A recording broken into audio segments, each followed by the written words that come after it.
Fox Sports. We are Baltimore. We are St. Louis.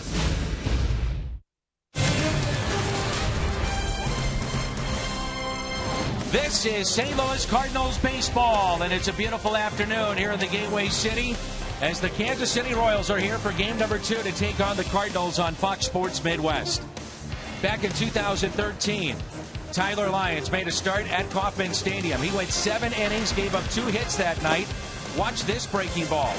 If he has this working, it could be a long afternoon for Kansas City here in game number 2. And along with the Matt Hungarian, Al Raboski, and Jim Hayes, my name is Dan McLaughlin. Delighted to have you with us for Cardinals baseball as Tyler Lyons, Al, gets another chance, another start here today. You know, that was his best start at the major league level. He won his first 2 games. Since then, he's made 13 starts in the big leagues, and he's 0-7 during that time. He made 3 starts earlier this year for St. Louis. He wasn't very good in those games either, but when you go down, they give you an assignment, and I think he passed the test pretty well because his last 2 starts at AAA, 2-0 with 13 shutout innings. Well, the starter last night was outstanding. Another left-hander, that's Jaime Garcia. We'll take a look back to last night when we come back. Cards and Royals coming up.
usuals like David Price and Madison Bumgarner? What about Oberholzer for Houston or Chase Anderson, who gave up just one hit?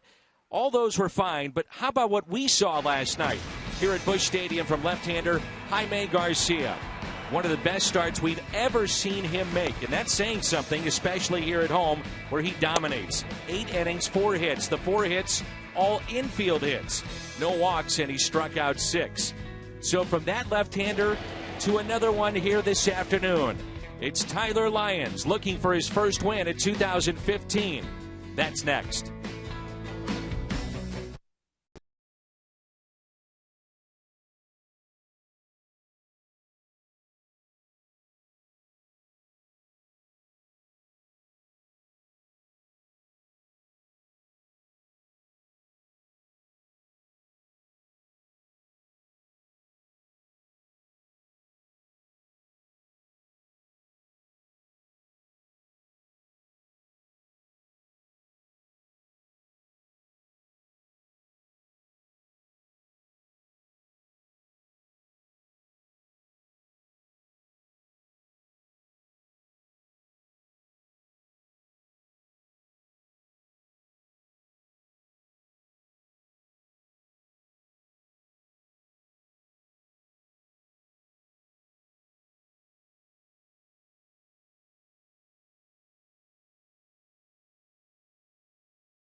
(23-7) so far this season here at Busch Stadium as Tyler Lyons leads the charge here this afternoon. St. Louis Cardinals baseball on Fox Sports Midwest is brought to you by Budweiser. Make a plan to make it home. Save big money at Menards on all your home improvement needs. And visit your local Mid-America Chevy dealers for great prices on our all-new 2015 vehicles today. Let's hope the rain stays away for game number 2. Currently it is beautiful and humid, but the sunshine is here, and we've got baseball here at Busch Stadium. A look at the Kansas City lineup. The last 16 games, they're hitting just .209. And some big bats with a lefty on the mound, not in this lineup. It'll be Escobar, Kane, Rios, the switch hitting Kendrys Morales, then Perez, Alex Gordon, Christian Colon, Omar Infante, he's in a funk, and Jeremy Guthrie, the pitcher, batting ninth. It's been a while for Tyler Lyons to record a win, especially as a starter. He's gone 13 starts without a win. And his record in 3 starts this year, no wins, no losses. Well, Dan, you have to go back to his second major league start when he picked up his second major league win, and that was at the expense of the Kansas City Royals. And you can see he's very tough on left-handers, and Ned Yost has taken out a couple of his big bats, Hosmer and Moustakas. But he's got Morales in there at first base. I'm not sure that's a good trade-off. Moustakas, a couple of hits in game one of this series and 6th overall in the American League in average, and yet not in the lineup here today with the lefty Tyler Lyons. So here we go for game number 2. Alcides Escobar will lead it off, and Escobar is hitting .260 with 2 home runs and 18 RBIs. There's only 1 hit in the Royals lineup against Lions, and that was a home run off the bat of Morales. He's playing first base. He's a switch hitter. And the first pitch is taken for a ball down and in. The Cardinals get Lyons when he's pitching well. He was the Pacific Coast League Pitcher of the Week in early June when he was 2-0 for that week. And a bunt attempt here by Escobar that is foul. And just looking at the last 4 starts for Tyler Lyons. 4 starts ago, back on May 21st at Sacramento. Not an easy place to pitch. 9 innings, 7 hits, 12 strikeouts as he went the distance. He followed that up only going 4 2/3, but then his last 2, as Al mentioned in the open, 13 innings, no runs allowed. 2 balls, 1 strike. And if you look at his 15 career starts, he's only averaged 1.9 runs of support. So that's part of the reason why he hadn't won. Here's a ground ball to third, and Matt Carpenter makes the play.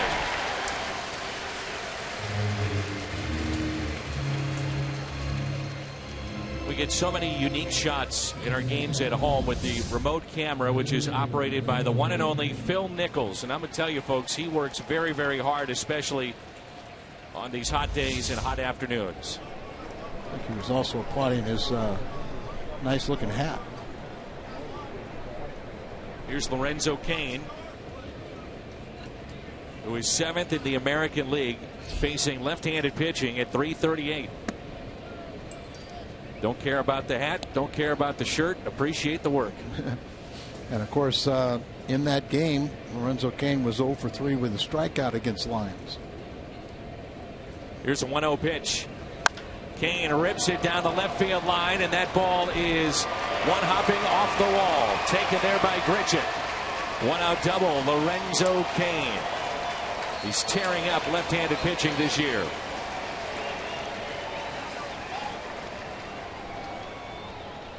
The Hyundai pitch arsenal for Tyler Lyons coming into this ball game, and this is this year at the major league level. Sinker, fastball, the slider about 25% of the time.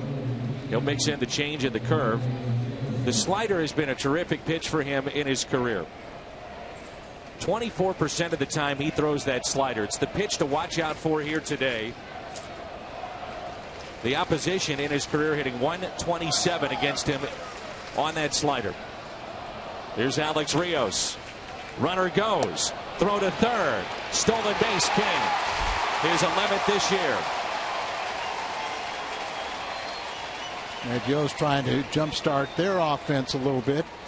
And Escobar picks up his 11th stolen base in 13 attempts. Last year, the Kansas City Royals attempted the most steals of anybody in the major leagues. This year, they're right in the middle of the pack. That was attempt number 15, and now the infield is drawn in here in the first inning. 0-1 pitch. Now 0-2.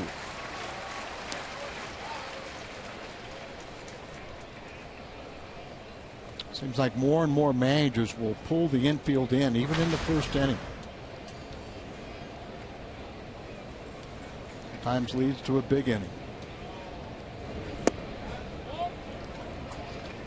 Best opportunity last night was in the 4th inning off of Jaime Garcia. The Royals had a runner at third, 1 out, middle of the lineup coming up, and could not score.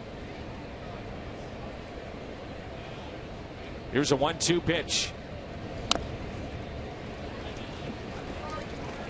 Jaime Garcia has not allowed a run in his last 15 innings pitched in interleague play.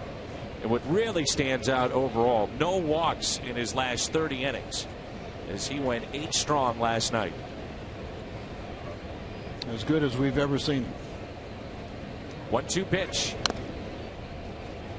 Trying to bust Alex Rios inside. Off to a slow start. Began the year on the DL. He's hitting .210 with 1 home run. He's driven in 8. You can tell that hand is still bothering him a little bit, and we're kind of catching him at the right time. Free agent signing for the Texas, from Texas. Here's a 1-2. Check swing, and he went. Strikeout for Lyons.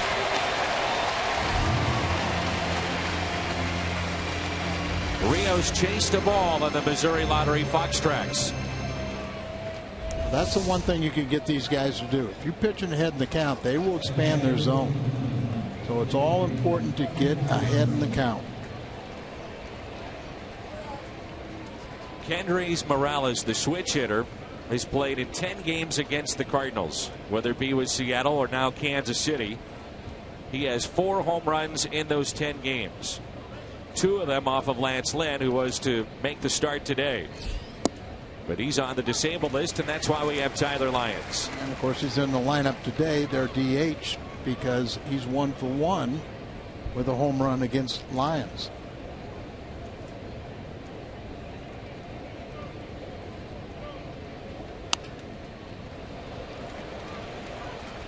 Dobbs Tire and Auto Centers. Defense for the Cardinals. Grichuk, Jay, and Hayward in the outfield. Carpenter, Peralta, Wong, and Reynolds on the infield. Molina behind the plate. Has that 1 home run, but that was 2 years ago. And we've talked about how tough Lions can be on a lefty, so they sit Hosmer.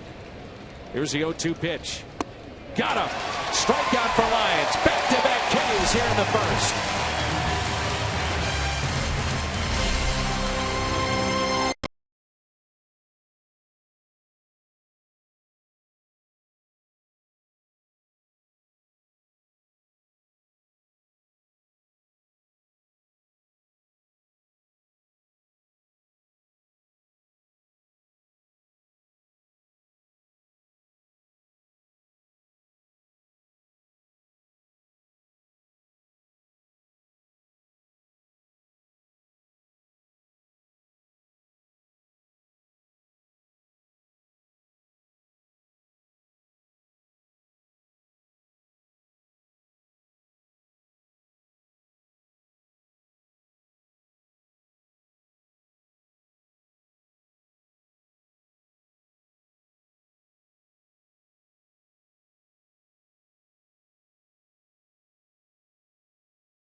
Number 2, followed by Matt Carpenter and Johnny Peralta. Peralta hitting star last night, 3 for 4.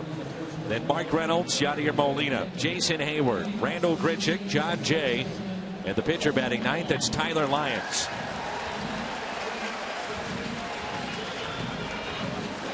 Wong hitting .296 this year. Good power. He was robbed a couple of times last night on hard hit balls. Jeremy Guthrie gets the start for the Kansas City Royals here today. He's pitched with the Indians, the Orioles, the Rockies, and now with the Kansas City Royals.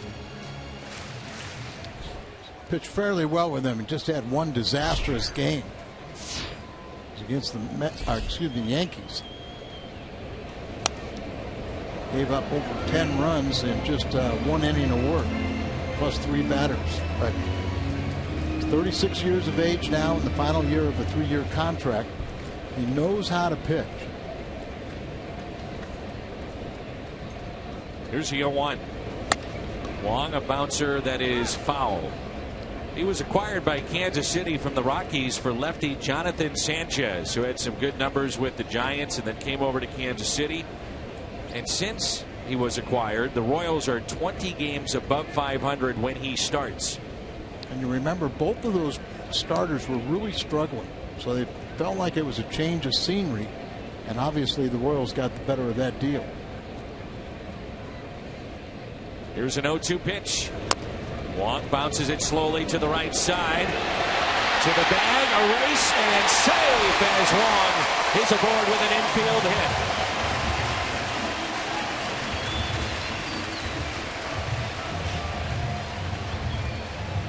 Morales is their normal DH.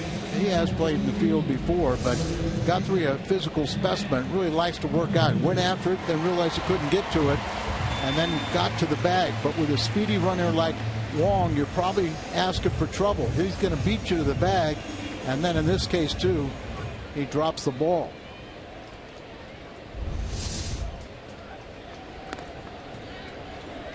Check on Colton Wong, who has been caught stealing 4 times to go along with 4 stolen bases.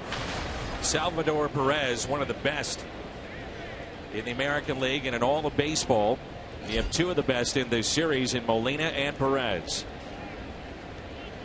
There's Matt Carpenter hitting .291. Runner goes, and a stolen base for Colton Wong.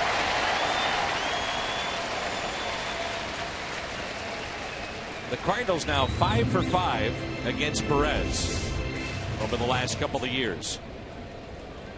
See him looking in there, but realized that Perez did not catch the ball. And here's a chance for Carpenter, who leads the National League with runners in scoring position. 469 his average, even though he's been struggling.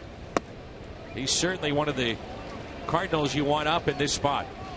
He's also hit over 400 against Kansas City and 2 for 2 against Guthrie.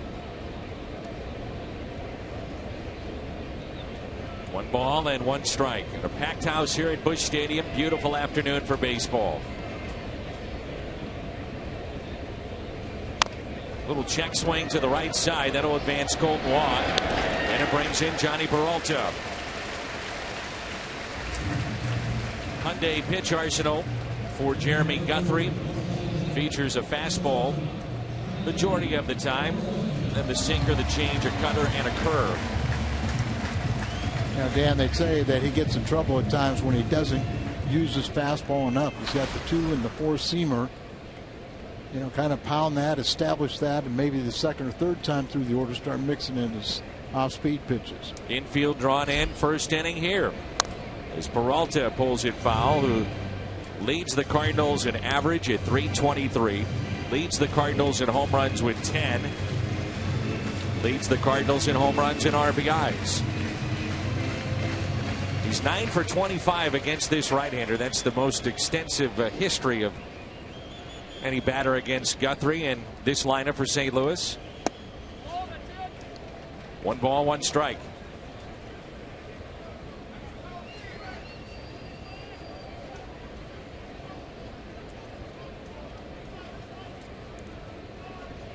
The 1-1 is pulled foul. Kia in the driver's seat. The power of Johnny Peralta we highlight. And what he's done at the shortstop position since 2014. Peralta with 31 homers, Desmond 29, then Tulowitzki and Jimmy Rollins with 24. The switch hitter, shortstop for the Dodgers. 2-2. Johnny last year set a franchise record for shortstops with 21 home runs, and off to a good start with his 10 this year.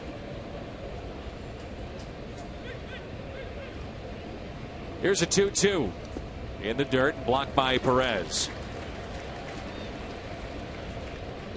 You wouldn't think there are going to be many wild pitches in this game with 2 of the better defensive catchers in the game. As well as Peralta's swinging the bat, you wonder if the Royals would just be happier to have him take first with a walk, and instead they go after him here in the first.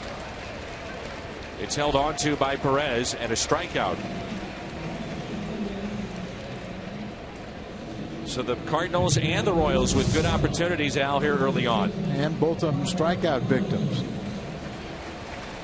Both of them swing at pitches that were off the plate. 1 away, 1 down.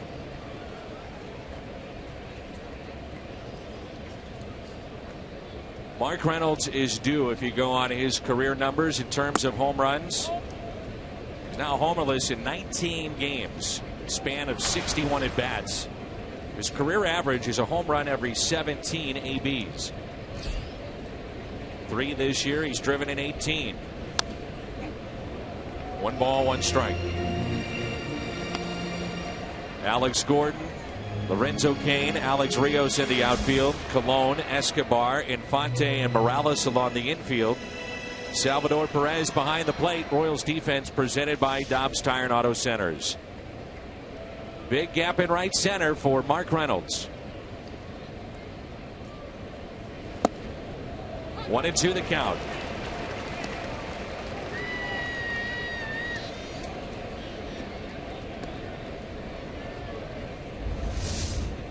Last delivery right there. Pitcher's pitch down and away.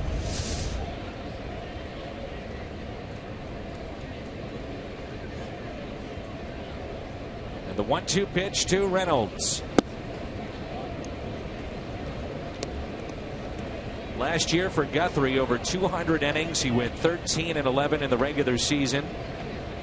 And in the World Series made a couple of starts and was 1-1 against San Francisco.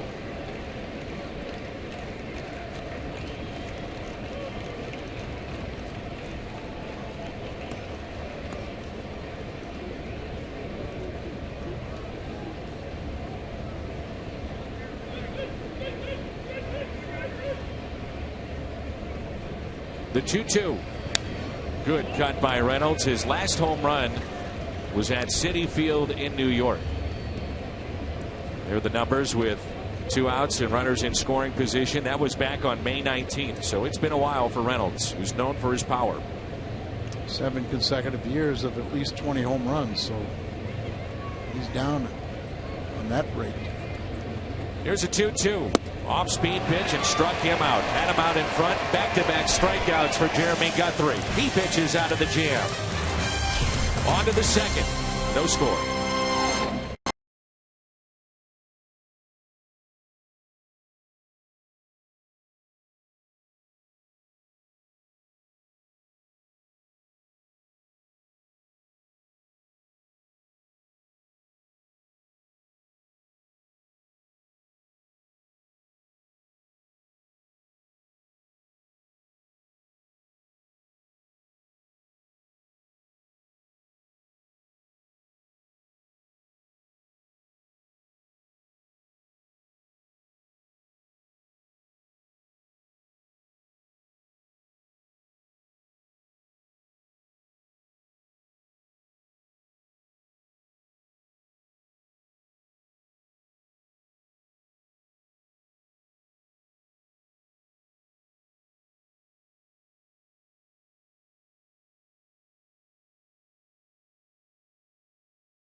Third, there's no score. Our Toyota keys to the game.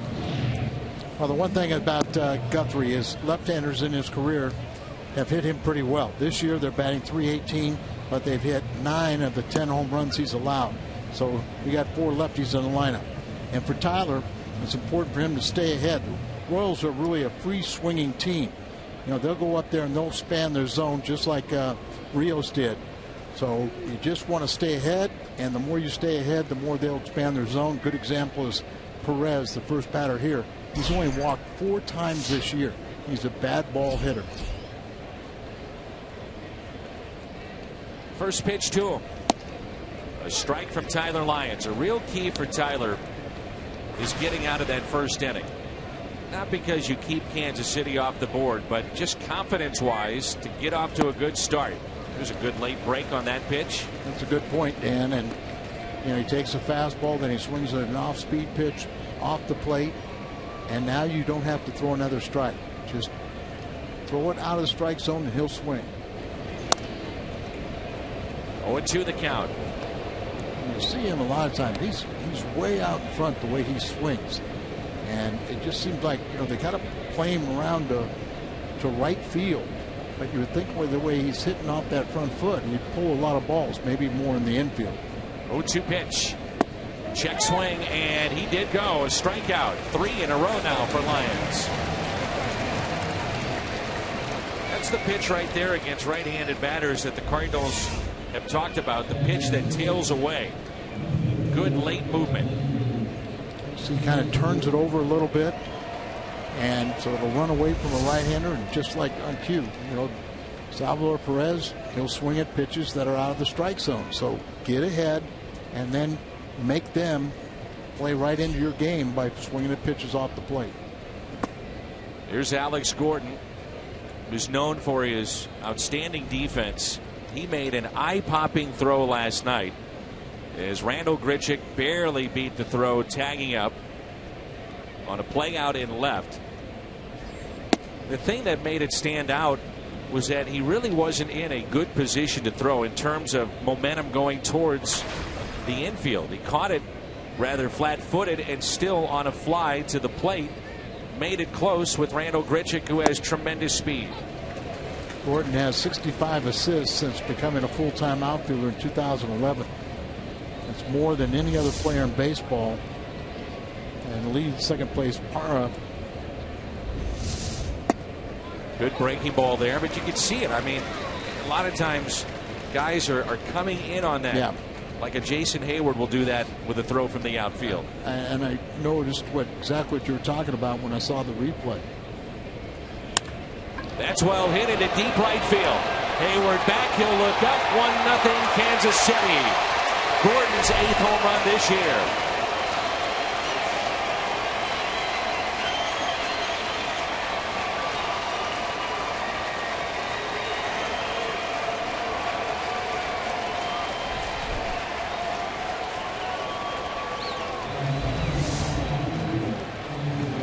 See how it was a little bit flat-footed, throws all the way in the air. The only thing that saved it was, the throw was a little bit inside. There he gets a breaking ball, and it just hung a little bit over the inside part of the plate. He's going to bail a little bit anyway, and so it was a perfect, with the pitch staying up, he was able to hook it and hit it and pull it fair for the home run. 3rd home run allowed by Tyler Lyons. Here's Christian Colon. The chance to work with Robin Ventura during the College World Series. Now the manager of the White Sox, and watch Christian Colon as a collegiate player. Cal State Fullerton. And at that point in time, he was a shortstop, one of the top picks for Kansas City a few years back. What a player he was in college. Man, oh man.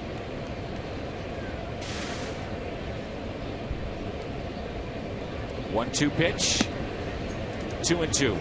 Colon came to second Royal to collect 3 extra base hits, 2 doubles and a triple in his first major league start. The other to do that was Mark Quinn. Here's a 2-2.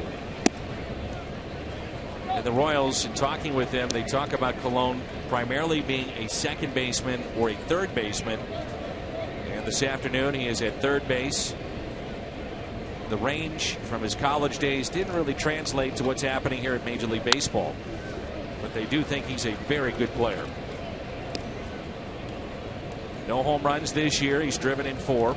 Average of 269. Cal State Fullerton always considered the Titans one of the Titans of college baseball.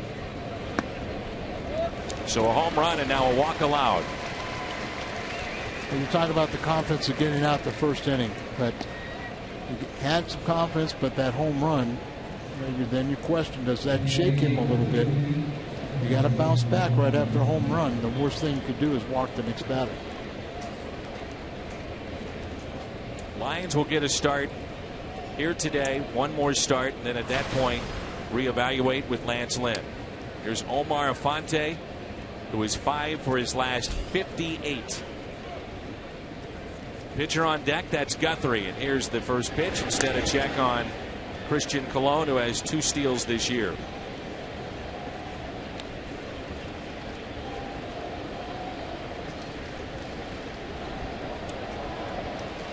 A lot of Royals fans here at Busch Stadium.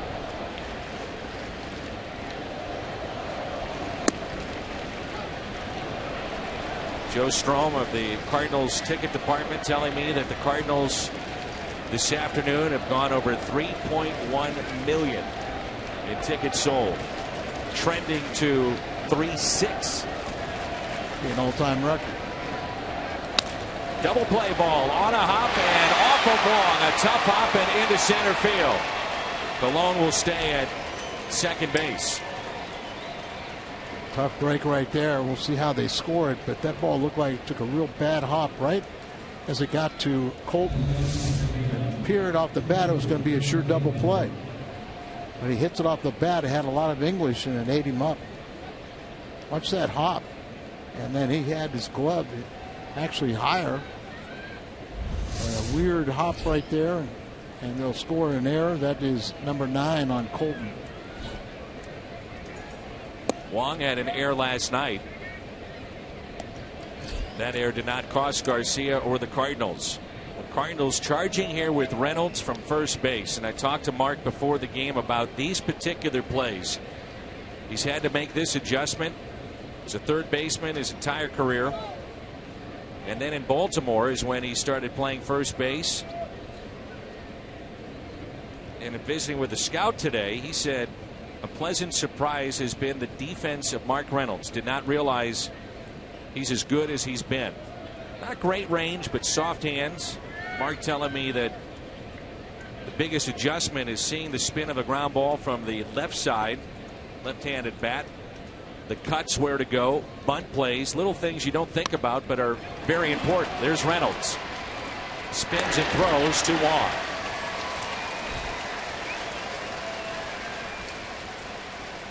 So the sacrifice is good. Top of the lineup, and it's Alcides Escobar. All-Star balloting still available for you in 2015. The Esurance MLB All-Star Game ballot. Now at Cardinals.com. And voting is exclusively online, available on your computer, tablet, and smartphone. Vote up to 35 times at Cardinals.com/vote. And flood the market. Kansas City's doing it. They have 7 guys that are leading. The Cardinals have 4 leading at their position. Could have as many as 11 at the All-Star game this year between the Royals and Cardinals. Boy, Guthrie placed that bunt about as well as you could because he knew Reynolds was charging and they were going to try to get the lead man. Deaden it just enough in front of the pitcher's mound, which Reynolds called off Tyler Lyons. So good opportunity here for Alcides Escobar. He grounded out to third first time up.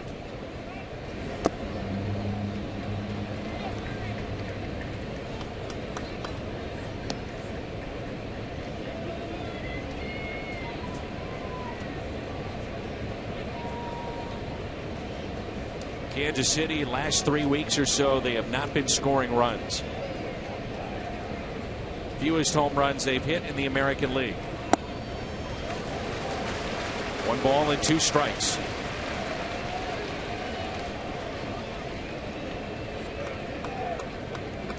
Month of June, you see the home runs, 12th in the American League.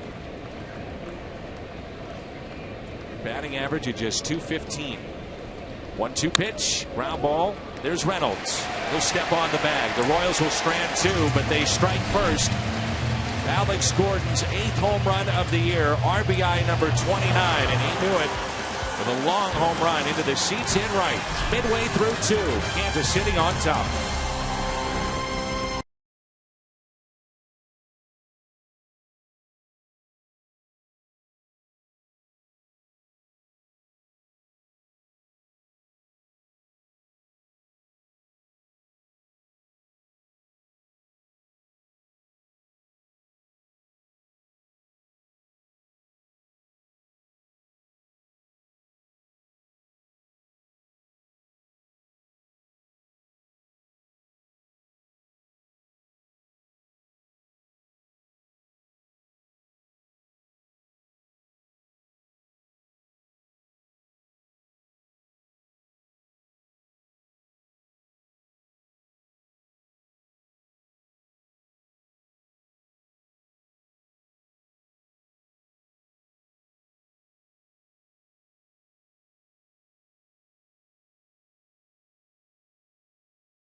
Ball that advanced a runner from second to third, and his numbers on the downside a little bit here the last couple of weeks. Jim Hayes, you have more on that. Yeah, not usual to see Matt Carpenter struggling at the plate. He's now just 2 for his last 23.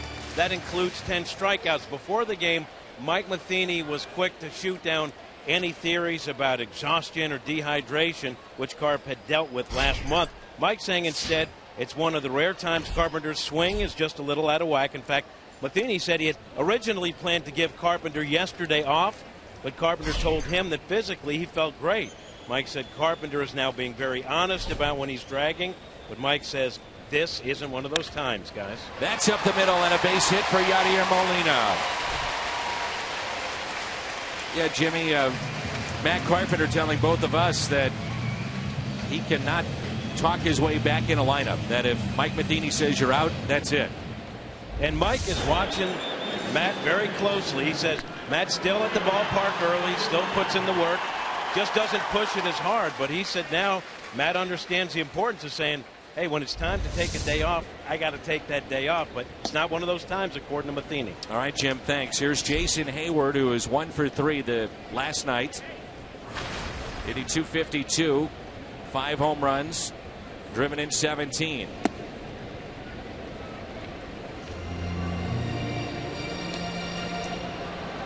Alex Gordon with his 21st career home run in interleague play, most of any player in Royals history. 1-0 Kansas City. 2-1 the count.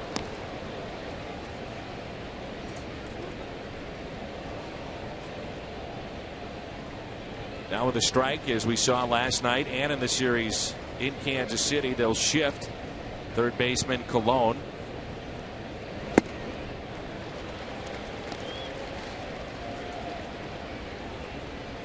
Mentioning Guthrie is 36. They say he really prepares very much for every start. He and Chris Young, will see him tomorrow. 2-2 lifted down the left field line and foul. Jeremy Guthrie was the class valedictorian in high school, then attended BYU. He transferred to Stanford, pitched in the College World Series. 22nd overall pick by Cleveland in 2002. And a late bloomer, at least at this level.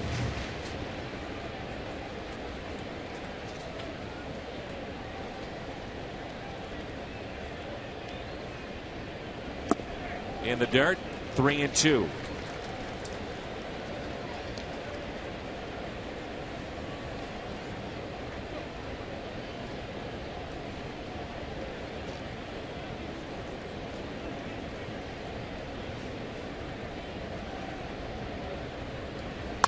Ground ball, could be 2. Taken there by Colon. The tag and then the air.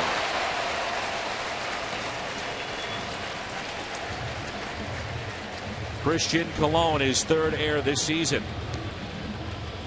And Hayward's in scoring position.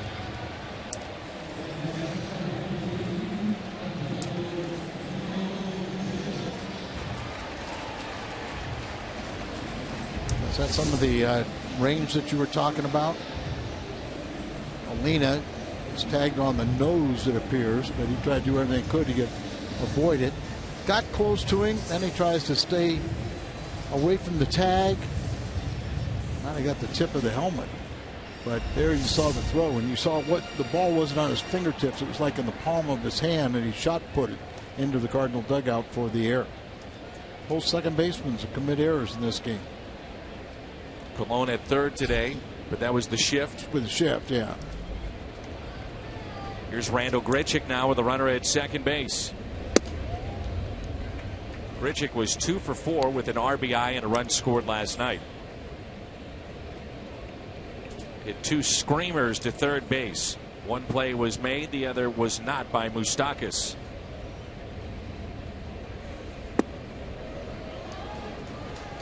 (2-0). The beneficiary of a very generous triple late in the ball game to help pad the victory.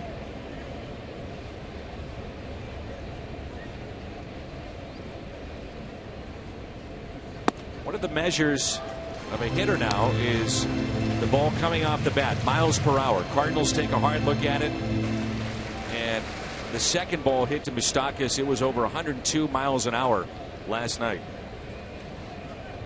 Turn him loose on 3-0. Dan, what's the average? Less than 90, isn't it? Oh, I'm assuming for sure, yeah. You really see guys like Grichuk and Holiday consistently be over 100. It may be even in the 80s.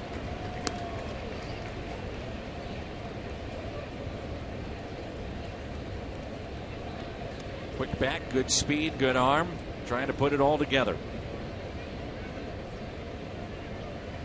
Here's a 3-1 pitch to Randall Grichuk. Ground ball off the glove of Guthrie, and he makes the play.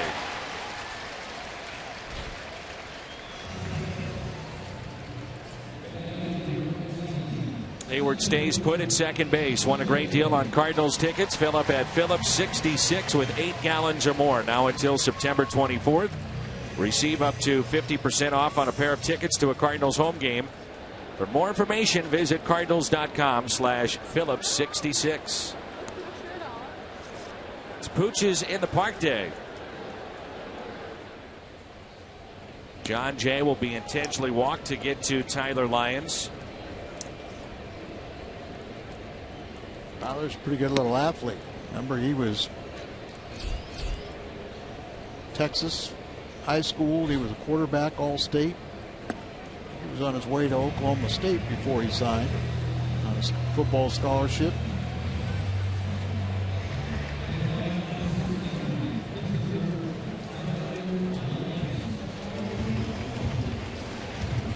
In his career, he's 2 for 23 as a hitter.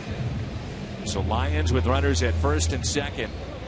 Tyler from Lubbock, Texas, and the coach that helped get him in the game of baseball actually coached at Oklahoma State, brought him there. He was a Cowboy and then drafted by the St. Louis Cardinals. Made quite the impression early on. He threw a no-hitter at A-ball.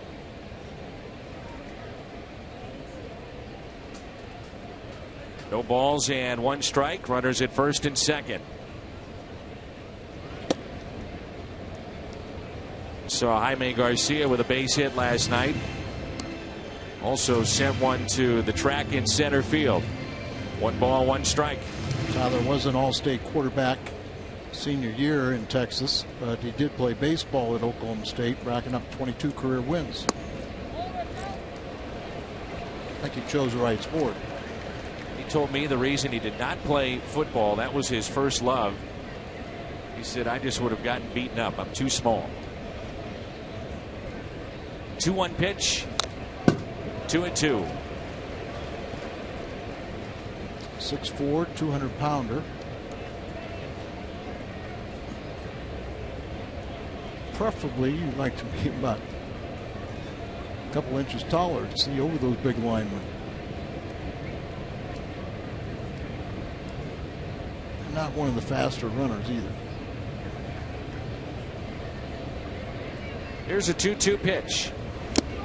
Strikeout of Lions. Cardinals strand 2. They've left 3 on through 2.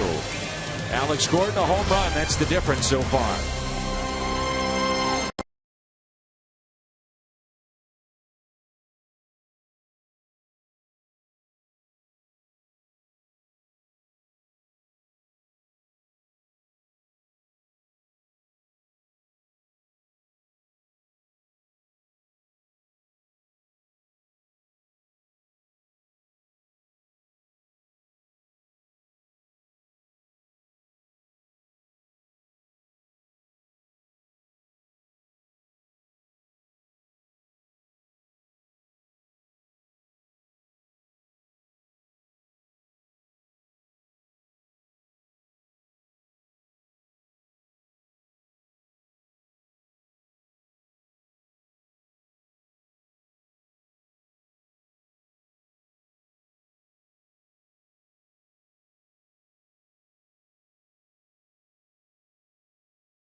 Rios and Kendrys Morales. Michael Milken is with us. We've got the home run challenge coming up around Major League Baseball, and this is always a very exciting time of year. Good to see you. It sure is, and I couldn't be happier to be with you in the 20th year. And what a ballpark.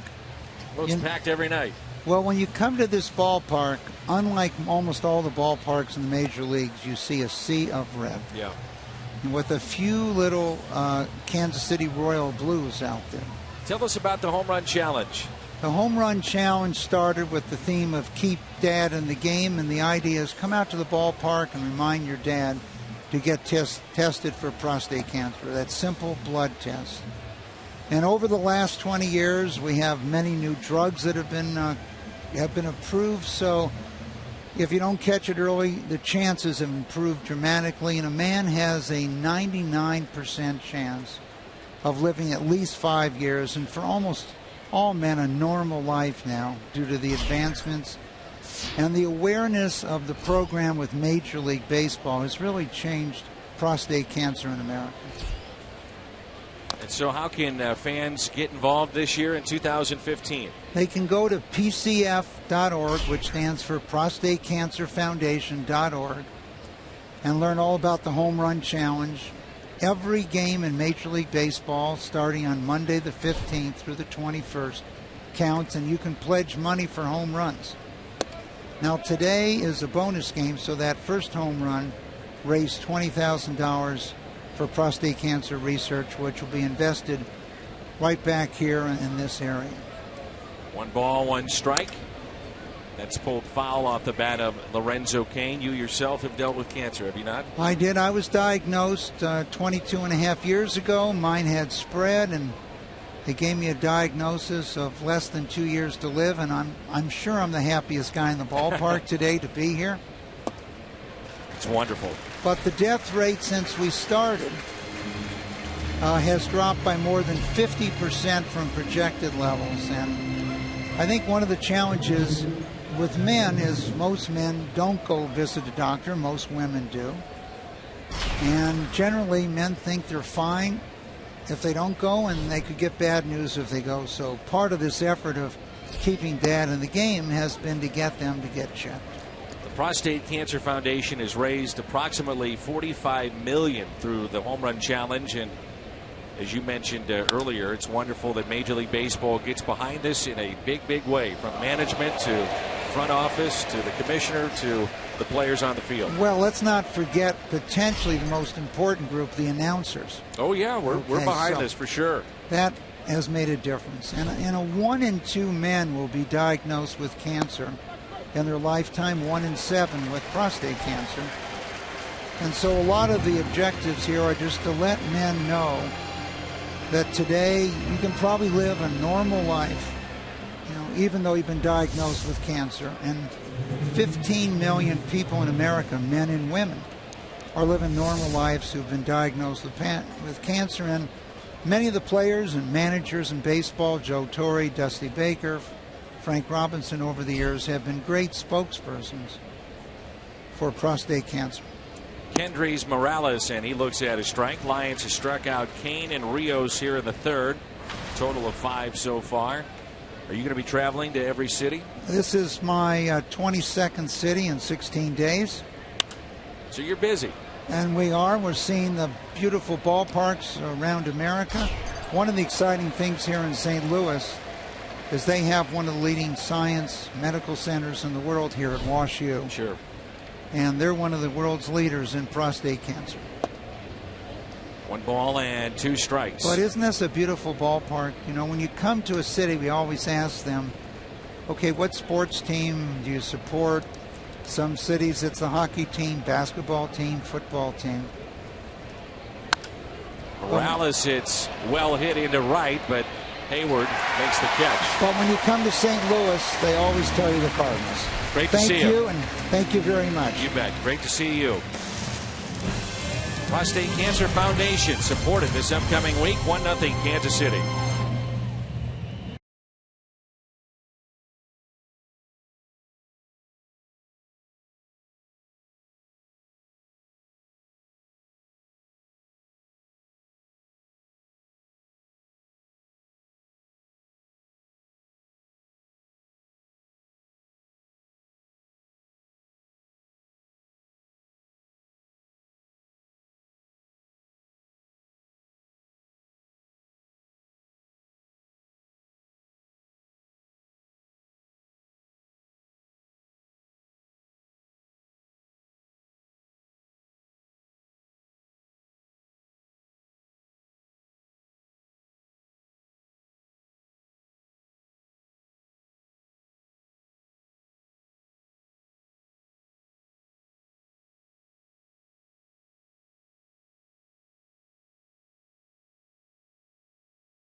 Cardinals baseball is brought to you by Steel Outdoor Power Equipment. Find a servicing Steel dealer at steeldealers.com or search STIHL.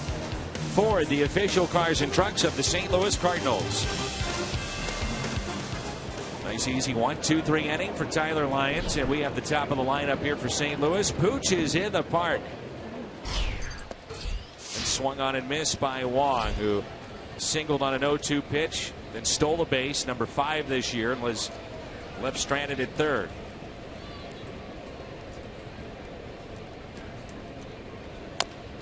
Real key for the Cardinals, in particular, when you talk about facing the Kansas City Royals.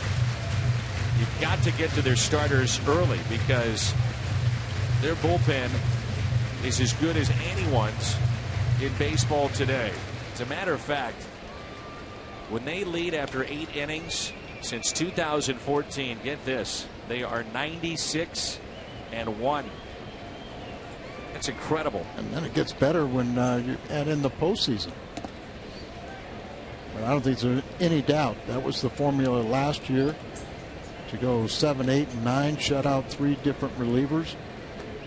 I know it's what the Cardinals have tried to duplicate. They had it a couple years ago, and that's why they had Walden this year, to think he'd be the 8th inning guy, and then Manus and Segras kind of mix and match, if not Belial there in the 7th inning, and obviously Rosenthal at the bottom. But I think you can say that about both these clubs, that you better get to them early because they both can reduce it down to a 6 or 7 inning game. 1 ball and 2 strikes on Colton Wong. Wong with a fly ball out to deep right. Rios on the move, won't get it. 1 hops off the wall. Colton digging for second, flying to third. It's a triple for Colton Wong.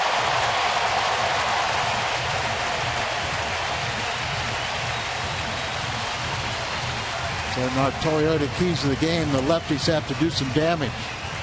They have hit, there have been 10 home runs hit against Guthrie. They have 9 of them. Now, this is not a home run, but he's 90 feet away from crossing home plate and tying this game 1-1. But nice to see the triple there. Still one of the most fascinating plays in the game. Well, Carpenter mentioned it earlier, 469 coming into play today with runners in scoring position. And with nobody out, runner at third, 2, 3, and 4 coming up. Ned Yost plays the infield in here in the bottom of the third. First pitch to Carpenter, a strike. Grounded back to the pitcher, his first time up. 0 for 1. Carpenter's so good in these type of situations. Talk about the numbers, but remember that one of those come behind wins like Friday night in LA. The final run was scored 2-1 win for the Cardinals on a sac fly by Carpenter. 1 ball, 1 strike.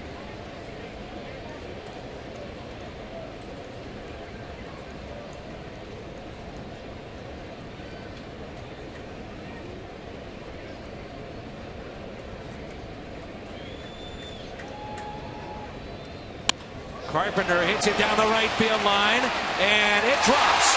This game is tied. Carpenter thinking 2 on his way to second, diving in and out.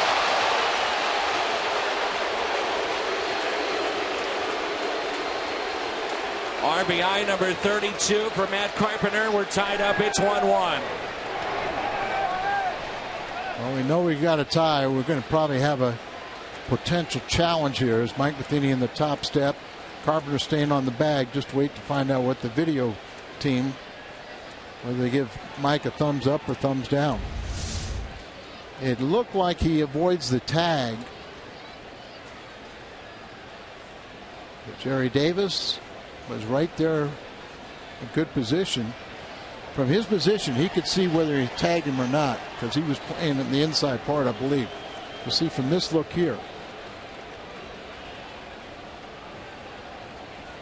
He gets him on the leg, but boy, he's a tall, lanky guy. Did he reach the bag ahead of the tag? Matt Carpenter now 6 for 10 with runners in scoring position against Kansas City with 6 RBIs. You know Mike Matheny wants to challenge it, but with the 2 looks we had, it doesn't seem to be a definitive look to give you the option as to whether or not you want to challenge. This may be a better look. I'd say it was the right call.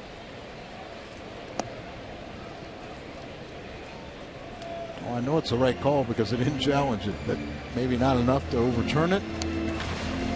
Yeah, it doesn't necessarily mean it's the right call. I mean, sometimes it comes down to the video and whether or not you have that definitive look.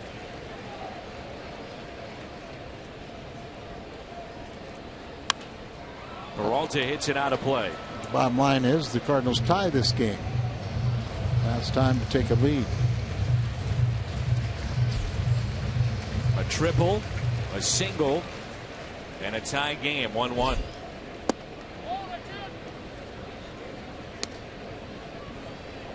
And those are the type of aggressive base running moves that Mike Matheny is encouraging the guys. So Carbon will go back to that dugout and he'll be congratulated not only for the RBI but for the hustle of trying to get himself into scoring position. 32nd RBI following the triple from Colt Wong, his second this year. Peter Borges leads the club with 3. Johnny Peralta was up back in the first inning. Runner at third and 1 out, and struck out swinging. 2 balls, 2 strikes. Lots of room on the right side of the infield.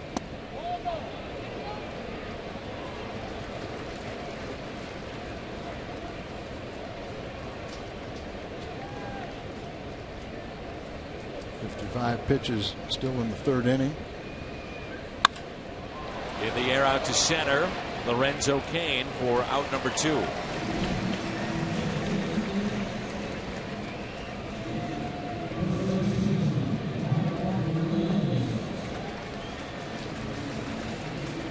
Mark Reynolds with a runner at third and 2 outs back in the first, struck out on a changeup.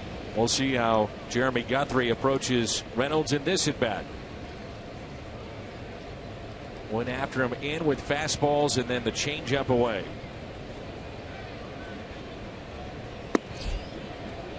Off speed pitch.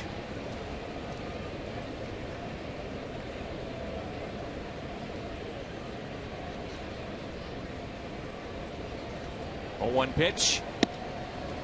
The Royals pitching overall, opponents hitting just .232. They've given up the fewest home runs in the American League. Much of the damage, though, has been done by the bullpen as Reynolds yanks it down the left field line and foul. 1-2.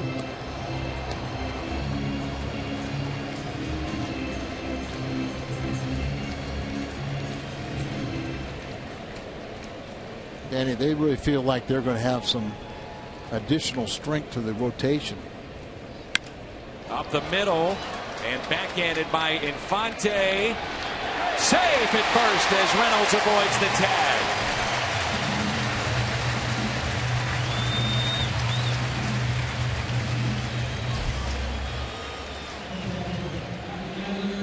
Infante is just a good, solid player. Makes a lot of plays, play across the diamond. Here he tries to make a good one. Throws a little bit up the line. And Morales tries to, he vacates the bag. That's the first thing is he's really doing right. And he tries to sweep tag. And look at Reynolds with that athleticism to avoid the tag. And as he's flying back in midair past the bag, he reaches out with left hand and tags it. Molina single to center, first time up. Well, the pitching news for the Kansas City Royals is this today. They got to the ballpark and Yordano Ventura has irritation in his ulnar nerve, but the trainers believe he will not miss a start. They'll know more on Monday. Jason Vargas also goes on the DL with a flexor strain. Hurt that during batting practice. So Joe Blanton takes his spot in the rotation. Yeah, but they have 2 starters out there. Left-hander Danny Duffy and also remember Chris Medlin. Duffy is on a rehab right now. Medlin is coming back from Tommy John surgery. Base hit into right. Runners at first and second. And a chance for Jason Hayward. And that's key. We talked about the left-handers. Jason Hayward coming up here with a couple men on. But the left-handed batters versus Guthrie today are 3 for 5, a triple, a run, and an RBI. So perfect time for Hayward to do some magic right here. That's 4 hits in the inning. Hayward grounded into the shift. First time up. Molina was the runner at first base. Christian Colon, third baseman, tagged him, then tried to get Hayward at first for the double play and committed his 3rd error this year. 1 ball, no strikes. Grichuk on deck, 2 outs, 2 on.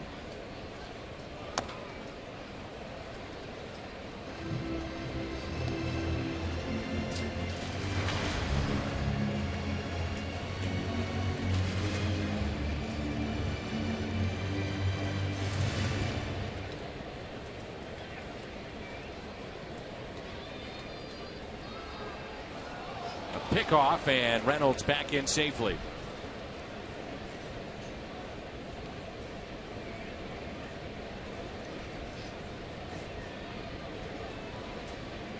Be interesting to see if they want to shift once they get to 2 strikes. Normally with 1 strike and nobody on, you'd see Colon on the second base side. Ground ball, and that's a fair ball into right center field, past Infante, and a run scores as Hayward makes it a 2-1 St. Louis lead.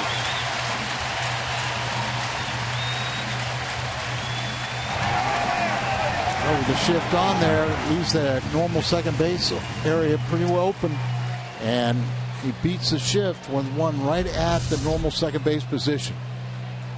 This would be normally where your third baseman, if he comes over, Colon, with nobody on, more than likely makes that play. Or like if you put the 3-man over there, you could do it. But with a runner at second base, they have to have somebody at second, or it'd be a foot race. 3 consecutive singles, all done with 2 outs. 7 hits for the Cardinals now. And it brings in Randal Grichuk.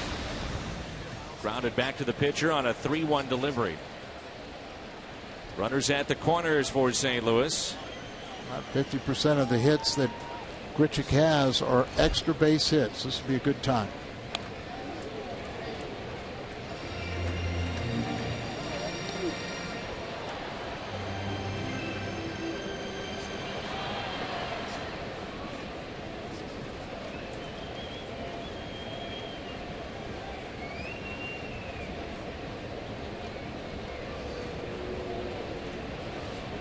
The rare pickoff of Molina at third.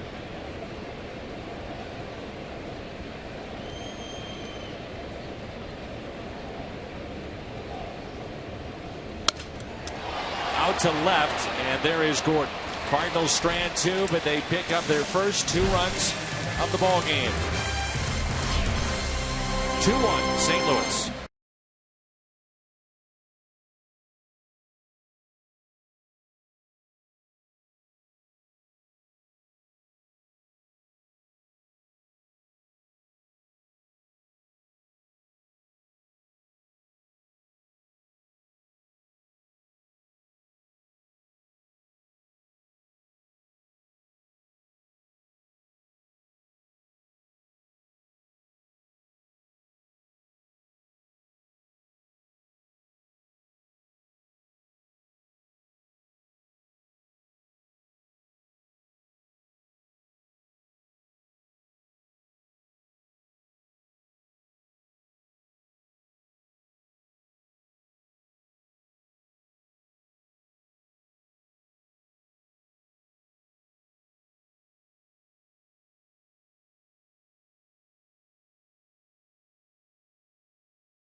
Perez, Gordon, Colon due up.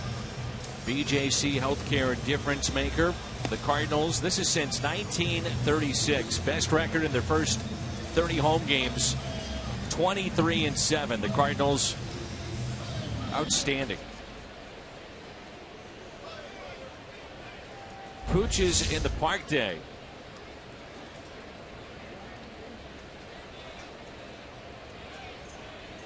Dog's a little happy, isn't he? Right, good golden retriever. I think you have to go back to the, what is it, 1895, something like that. We have a better home record than the 23-7.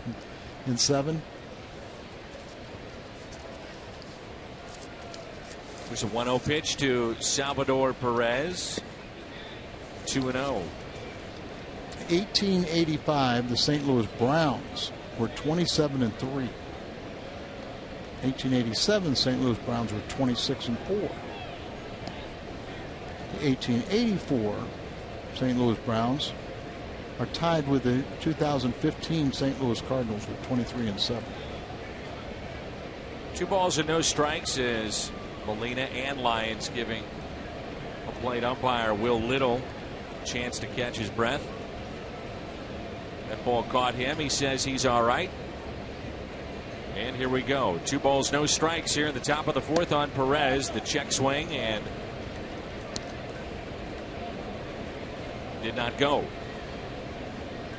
Here's one of those situations where it's almost impossible to walk it. Perez 0 for 1 today with a strikeout in 204 bats. Down the left field line, hooking, and it is a fair ball and gone. This game is tied, and that's what he can do. His 10th home run, RBI number 29, and Perez has tied it up at 2. Dan, that's what I'm saying. In 204 bats, now 205. He's only walked 4 times. So you don't throw him a pitch that he can hit out. You don't have to throw a good pitch and want this away, and it is away, but you know, he's a guy that's going to hit a lot of balls. He's just don't be that much in the strike zone. Just fair. Royals with a couple of home runs. Perez moments ago, and now Alex Gordon at the plate. He homered back in the 2nd inning. We're tied up. It's 2-2. 0-1 pitch from Lyons. Now time is called.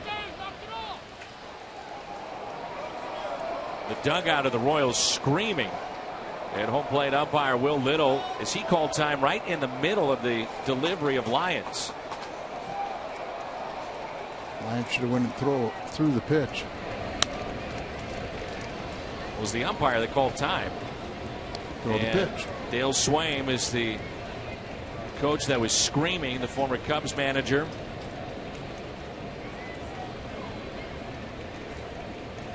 Here's the 0-2.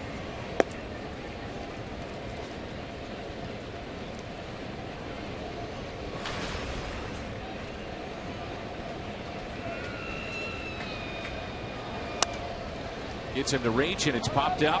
Carpenter giving chase, foul territory, and out of play. The AT&T U-verse rewind. Alex Gordon, a hanging breaking ball, and he drilled it into right. 8th home run, RBI number 29. That made it 1-0. Cardinals came back, 2 of their own. Kansas City has tied it up. That pitch missed it low and away. It was only the 2nd home run hit by a left-handed batter against Lyons in his career. 2-2 pitch. Ground ball. Backhanded by Reynolds. Race to the bag. Sliding for it. And gets the out. Mark telling me that Wayne Kirby, you may remember that name, while in Baltimore when he made the transition to third, was the one that really helped him out defensively, in particular on the short hops and the picks at first base, and that's a nice play. It looked like Lyons a little late in covering, so he felt like the only way to get him out was to do it himself. and knew that it would be close there, so that's why he slid, so he didn't have his momentum carry him right over the bag in that collision. Christian Colon walked back in the second inning.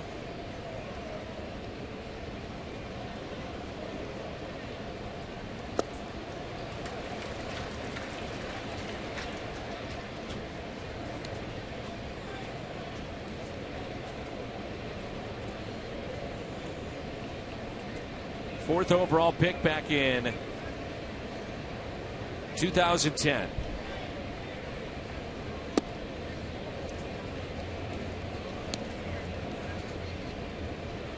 Two and one the count. Pitch count at 64 for Tyler Lyons. Lyons off the mound. He'll spin and throw. There's the pick by Reynolds. The backhanded play. Center of the baseball world is right here in the Show Me State. St. Louis, Kansas City, the highest winning percentage this season. This has been great to see. Kansas City competitive again. 10 games above 500, 2 in front of Minnesota in the Central Division of the American League. The Cardinals start 6.5 in front of Pittsburgh, 7 in front of the Chicago Cubs. Omar Infante looks at a strike.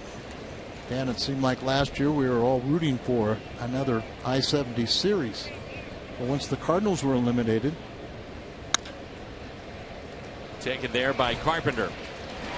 Cardinal fans were rooting for the Royals, but the Royals fans sure weren't feeling sorry for the Cardinals.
Comes to Fox, and Fox Sports 1 for the first time is the greatest golfers in the world converge on the Pacific Northwest for a chance to stamp their names in the history books. Our exclusive coverage of the 115th U.S. Open Championship live from Chambers Bay begins June 18th on Fox Sports 1. Fox and streaming live on Fox Sports Go. Jim Hayes set that up. Way to promote the U.S. Open on Fox. You saw Michael Wacha and Seth Maness, Mark Reynolds all having a little fun with some chip shots here at Busch Stadium. No balls and 2 strikes on John Jay. He was intentionally walked back in the second. We'll forgive him. I don't like hitting off the pad. Well, I don't think Billy Finley was going to let him start chipping off the infield. Jim Hayes, what do you have for us? You know, there's no question, Dan, that the Cardinal offense has been hit hard by injury. Johnny Peralta is one of the guys picking up the slack. In his last 29 games, not counting today, Peralta was hitting .358 with 6 homers and 20 RBI. He had 8 game-winning RBIs over that stretch. Johnny told me the key when he's on a roll is that he feels totally healthy, no nagging injuries. He also says he's seeing every pitch clear as day. His Cardinal teammates say Johnny always somehow seems to know what pitch is coming and that he's always a step ahead of the opposing pitcher. Peralta says that's a product of being around the big leagues for a while. He told me, Dan, it means he's on his way to being an old guy. I don't know about that. You play this long at shortstop, demanding position. He's there day in and day out.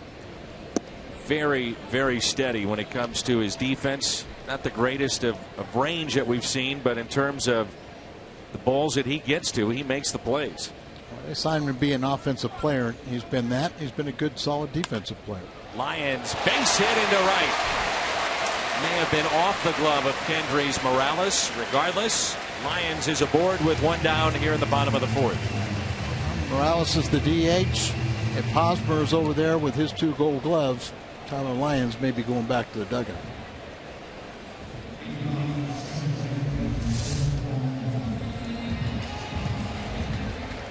Hard hit.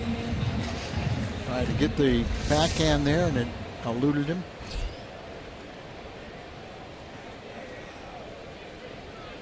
Johnny Peralta, by the way, came up with Cleveland in 2003.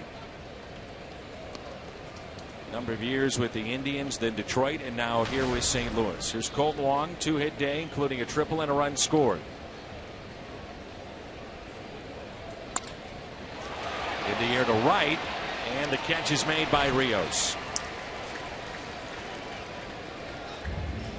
We've seen now the last 2 innings, Jeremy Guthrie is not fooling many Cardinals. No, they're hitting the ball and hitting the ball hard, making some loud outs. Carpenter picked up his 32nd RBI back in the 3rd inning to drive in Colton Wong. Tried to extend a single into a double and was thrown out by Rios. 3rd time through the order. We'll get a lot of starting pitchers.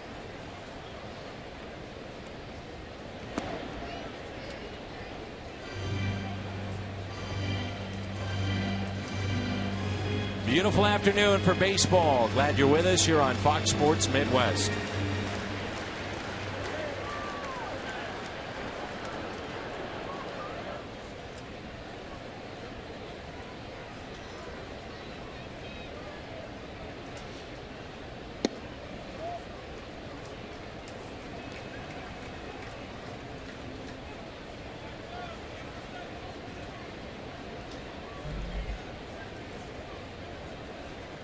Strikeouts have been up this year for Matt Carpenter. That's of concern here recently.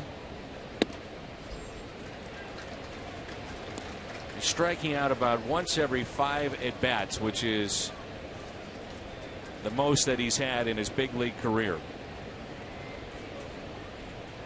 Back in 2013, it was once every 8 at-bats. With the strikeouts, though, we've seen better power. He's moved his spot in the lineup to the 2nd spot. More RBI opportunities. Already tied his season high of home runs a year ago at 8. This pitch is popped up to the left side. Colon is over with room. In foul territory, he makes the catch. We have played 4 here at Busch Stadium. Kansas City 2.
8-3. Colton Wong has been busy here today. The one out he has made at the plate was a loud out, with a line out in the bottom of the fourth. Singled on an 0-2 pitch in the first inning. A triple, run scored in the third. And Lyons now pitching into the fifth. Jason Hayward was part of a string of 3 consecutive hits with 2 outs in the third to give the Cardinals a short-lived 2-1 lead. We're tied up 2-2. And a line out off the bat of Jeremy Guthrie. 1 pitch, 1 out. That helps the cause.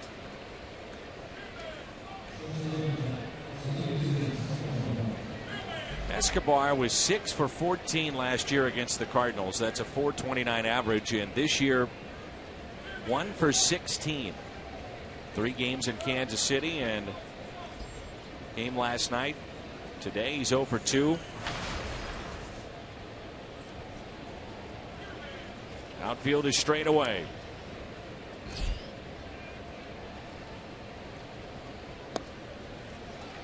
Talked about it last night. You know, Ned Yost had Escobar in Milwaukee, and he's kind of the Iron Man. Played every game last season and every playoff game. And this year he just he missed 9 games when he was placed on the 7-day concussion list. He got hit in the face and took him a little time to recover, but he's very steady, very good defensively. Here's an 0-2 pitch from Tyler Lyons.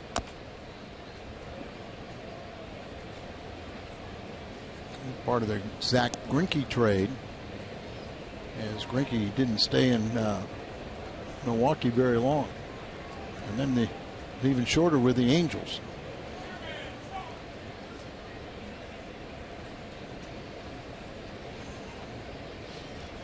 Kane might have been in that deal too.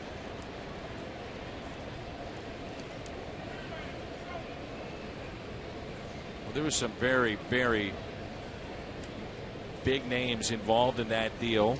Escobar has become, as you mentioned, an everyday shortstop. Plays with flash. Fun to watch.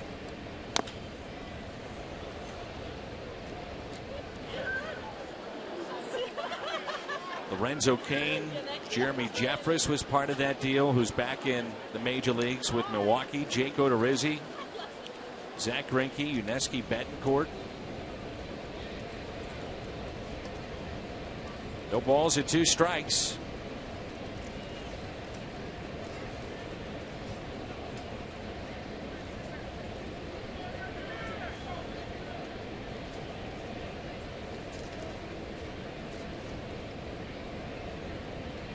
Escobar with a foul ball off his foot.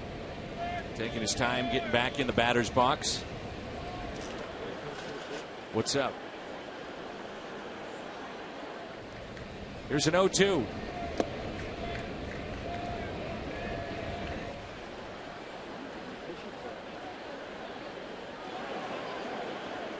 These dogs might prefer the swimming pool in Arizona.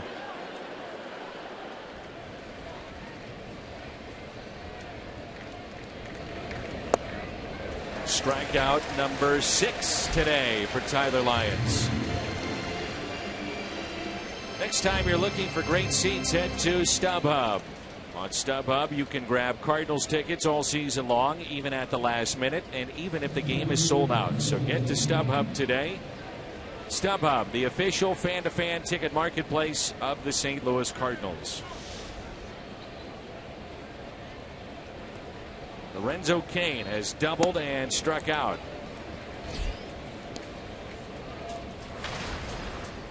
Also stole a base, his 11th this year, back in the first inning. Then was left stranded at third with 2 big bats coming up as Lyons hits his spot. 0-2.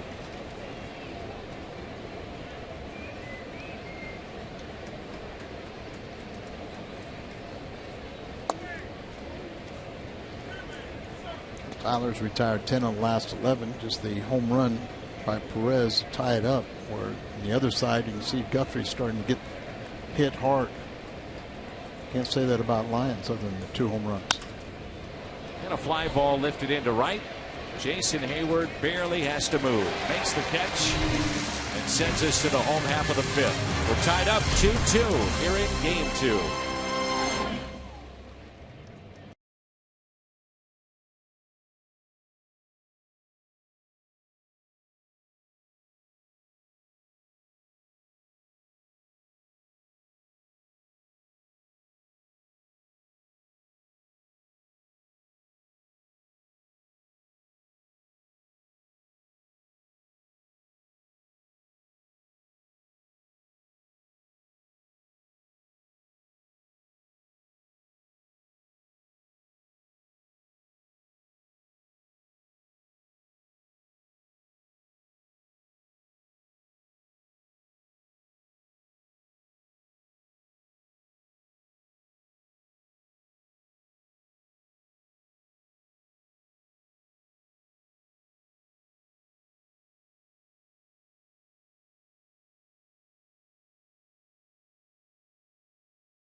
T-Mobile Game Changer.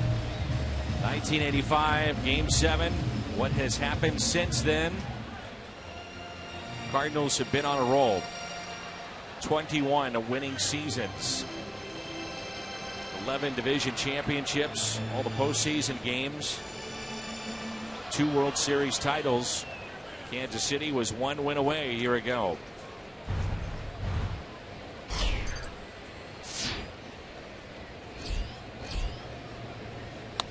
And Peralta yanks that foul. We're underway.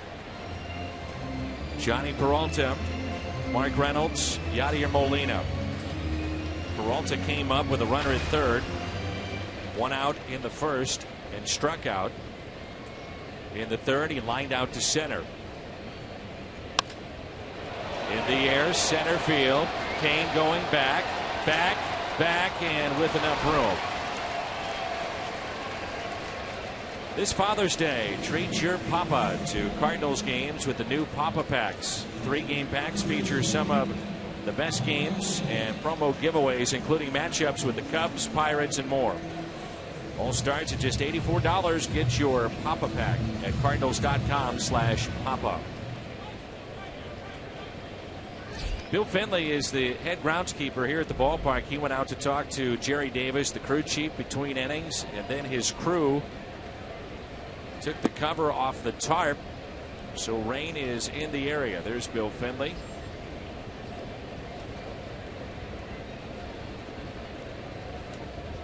Reynolds is 1 for 2. That's pulled foul. 1 ball, 1 strike. Mark got it all started for the Cardinals. A 2-out rally. That was in the third. Infield hit as Omar Infante made a backhanded play on a ball that was hit sharply up the middle. That was his 7th infield hit this year. That's most on the club with Jason Hayward.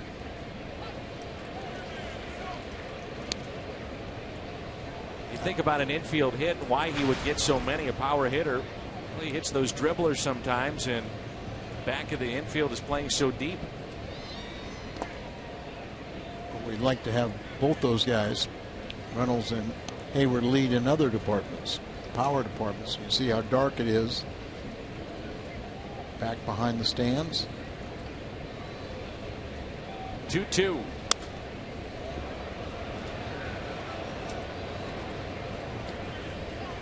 According to my radar, it looks like there's one little area that could affect us right now, but then after it, we're clear sailing until rain later on tonight.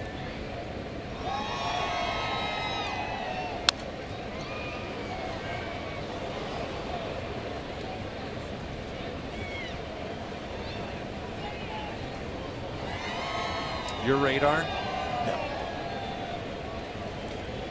Just as effective as our weather people.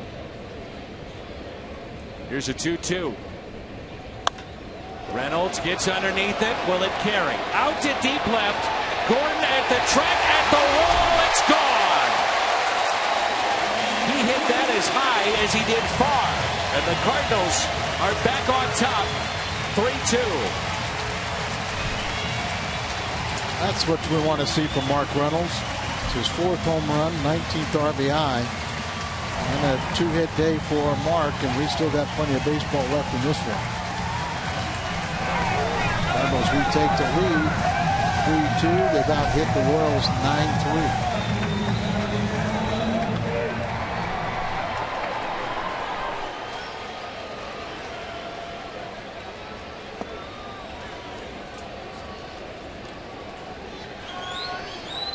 Gotti 2 for 2. Been a while since he's hit a home run. 1 ball, 1 strike. The 2-hit day is his 18th multi-hit game of the season. He's tied with Buster Posey in that category. Hit to third, Christian Colon.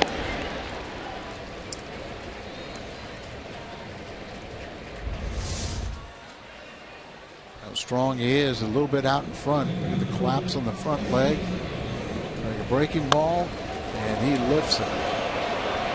High towering fly ball. I think he thought he had it, but wasn't quite sure.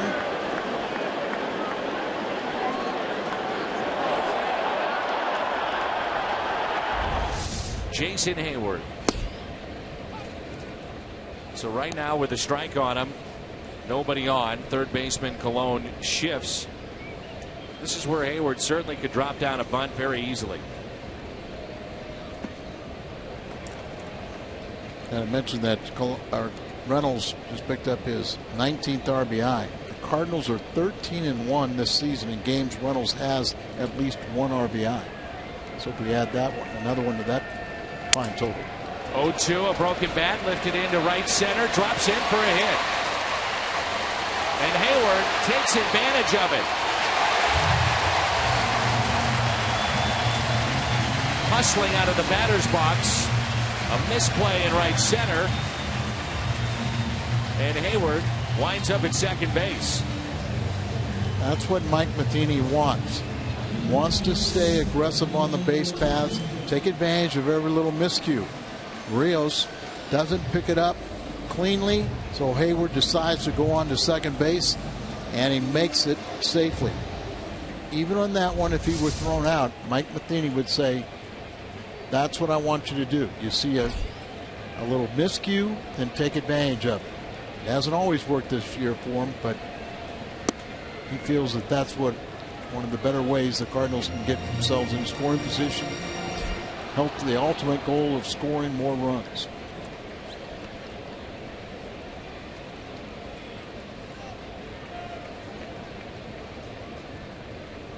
Second error committed by the Royals. 0-1 pitch to Grichuk.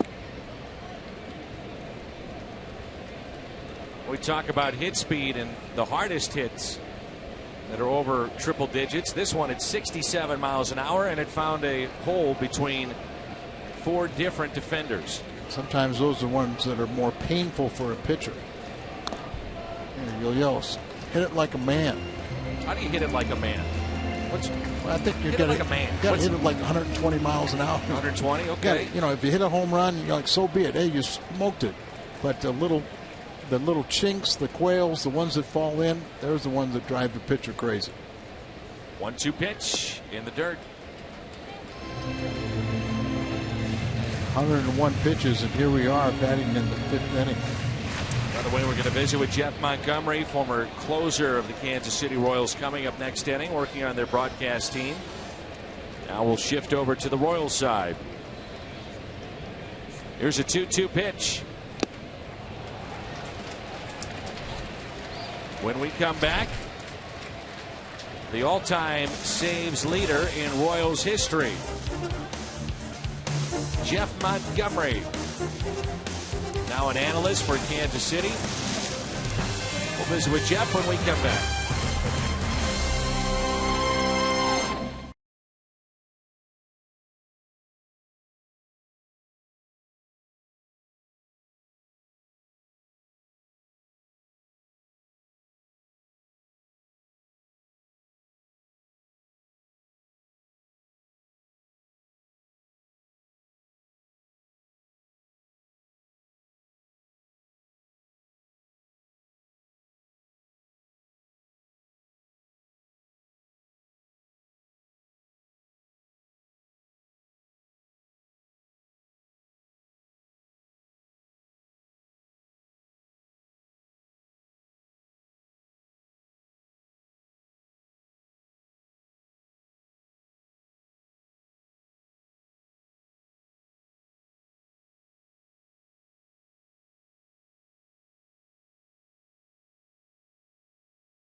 With 304 saves, the Roll Age relief winner, 45 saves back in 1993. Drafted by the Reds in 1983, but best season spent with Kansas City and now working on the television side. And my friend, always good to see you. Yeah, glad to be a part of it. I know I got some big shoes to fill here with the lefty Al. Yeah, the Mad Hungarian goes over to your side. And by the way, we should update the folks if you could see now the field. They're putting the tarp on the field. It is pouring here at Busch Stadium. So Bill Finley and his crew will get the tarp out.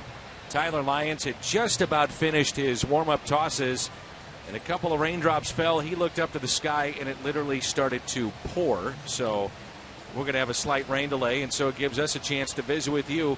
What about this rivalry? What do you think of it? Well, I like the way that it's grown over the last couple of years. The fact that the Royals are playing much better baseball, I think, really adds a lot to it. And really before that, you have to go back to '85 when any series meant a whole lot. I remember a lot of series in Kansas City.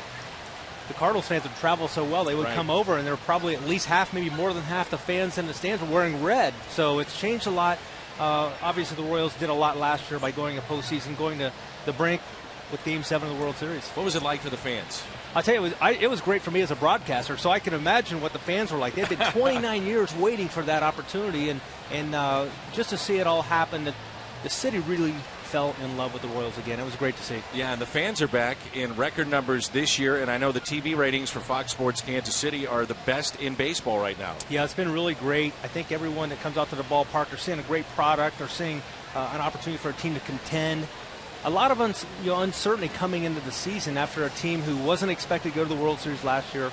They go to the World Series, and oftentimes there's a little pullback, and a lot of people weren't predicting the Royals to be a good team this year, and here they sit with the best record in the American League. So it's really nice to see that they've been able to kind of carry that forward. A lot went into it. It was not an overnight success. It took 8 years for Dayton Moore and his regime to take over and rebuild the farm system, and now finally seeing it all pay off at the Major League level. When I watch him, I'm not sure there's a better defensive club. Is that a fair assessment? Very fair assessment, and that's one thing they've really developed. They've developed athletes, and it takes athletes to make a lot of great plays, and they certainly have surrounded everyone on this team with great athletes, particularly in the outfield. Just to see the way the guys go after the ball. Alex Gordon in left field, probably one of the best left fielders in the game. Lorenzo King emerged, particularly in the postseason last year, winning ALCS MVP.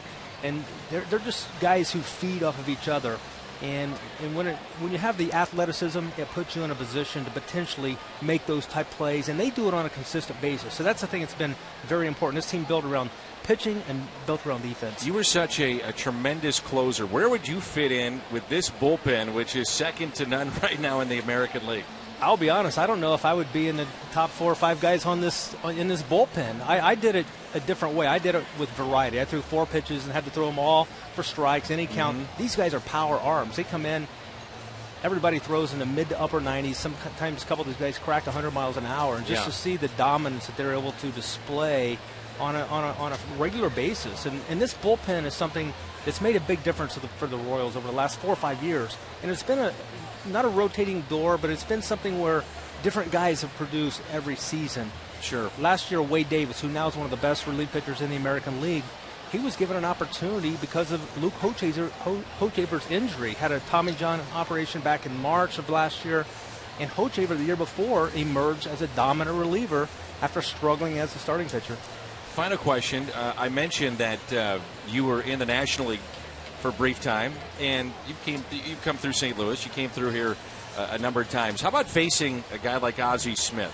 What was that like the first time? Well, your first time in the major leagues, you're in awe of everything, the stadiums, the crowds, and growing up, I grew up near Cincinnati, so I was playing for my hometown team, the Cincinnati Reds, and I remember playing a game against the Cardinals, and I was struggling. It was, a lot of, first time through the league, you take your lumps a little bit. Yeah. And I remember struggling in a game against the Cardinals, and Ozzie Smith came to the plate, and he hit a routine ground ball to shortstop, and it was almost as though he did that to say, okay, we've scored enough runs off you. Let's get this game going. And not that he did it on purpose, but to me, it seemed like a big favor. Sure it was. He wasn't trying to do it on purpose.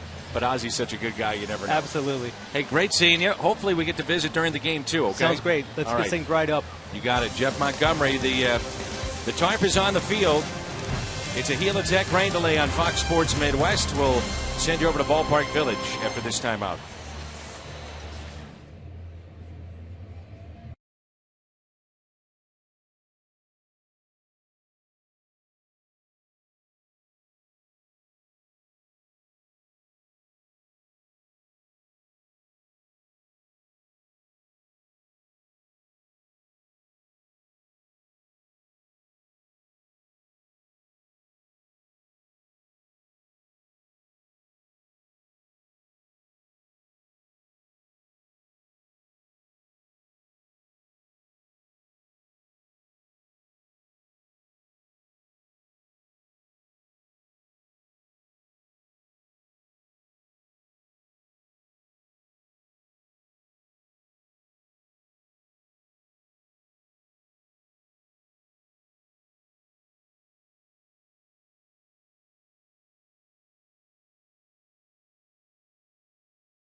Lions as we move to the top of the 6th.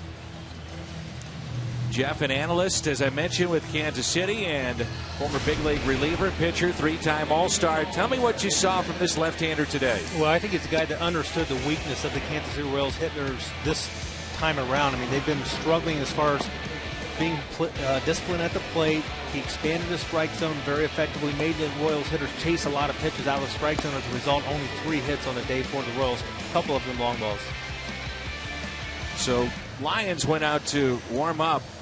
Then the rain came down, and the Cardinals said that's enough. They're not going to bring him back out. How tough is that for a pitcher? Now, you were a reliever, but, you know, this isn't a real long rain delay. It'll be probably around 20, 25 minutes.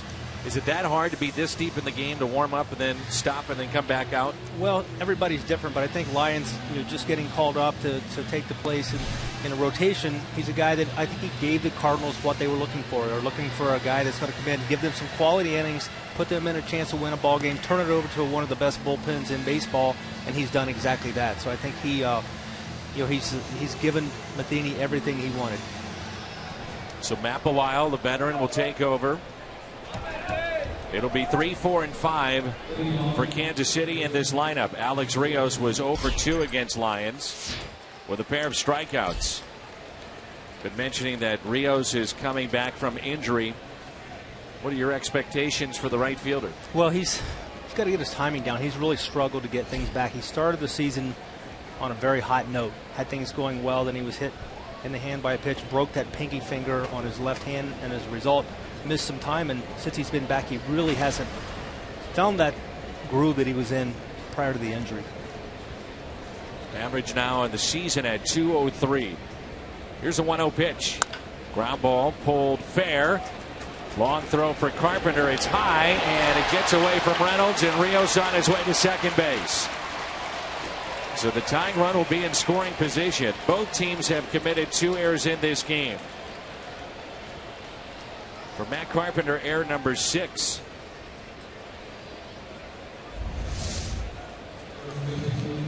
Carpenter normally very good defensively. Unfortunately, that throw gets away from him.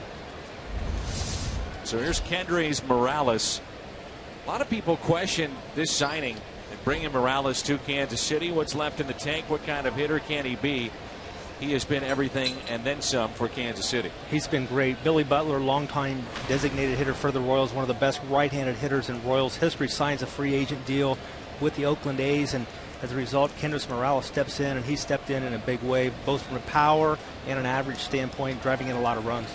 A part of the move to bring in Belisle is that Peter Borges will bat 9th. He's in center field, and shifting from center to left, it's John Jay. Morales has struck out, had a runner at third, 2 outs back in the first, and he lined out to right. The Cardinals a good defensive outfield right now with Jay, Borges, and Hayward. Kendrys Morales, he has killed the Cardinals, whether it be with Seattle or with Kansas City. Chops it to the right side. Reynolds will take it himself, advancing on the play. Rios from second to third. What does Matt Belisle throw? Fastball, slider, changeup, and the curve. Good sinker, good slider. Belisle, one of those guys that had that depth at the Cardinals bullpen, and both these teams have tremendous bullpens, and I think if you're going to be at the top of the division in the standings, you have to have a good bullpen. I've said this a number of times. A good bullpen will not guarantee you a pennant, but a bad one will guarantee you one that you won't win a pennant. Kansas City rode that bullpen to the World Series a year ago. Infield is drawn in, and here's Salvador Perez. It's fun watching this guy bet day in and day out. Yeah, he's got just this infectious enthusiasm. Everybody on the team, he comes at a ballpark at 2 o'clock, and it just the whole atmosphere changed. He has this energy that he carries on before the game, during the game, and even after the game. There's a broken bat hit left side. Carpenter makes the play, and Rios not running on contact. He's standing at third.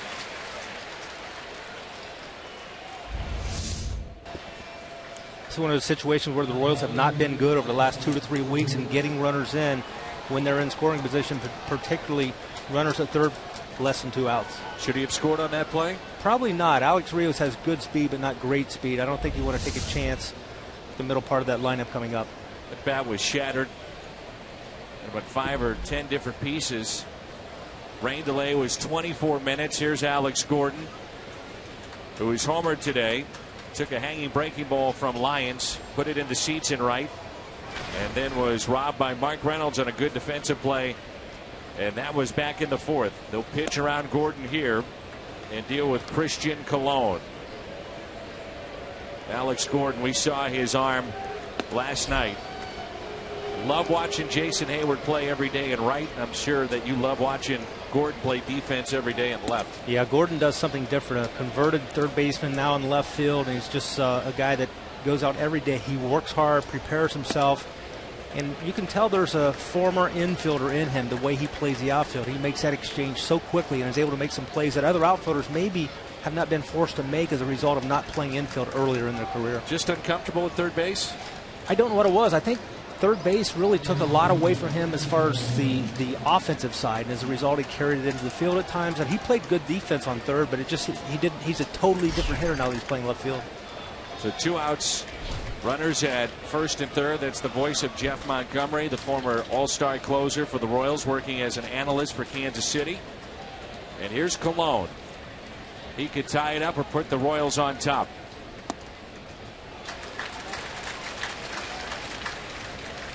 What was your approach as a pitcher this kind of spot here? First and third?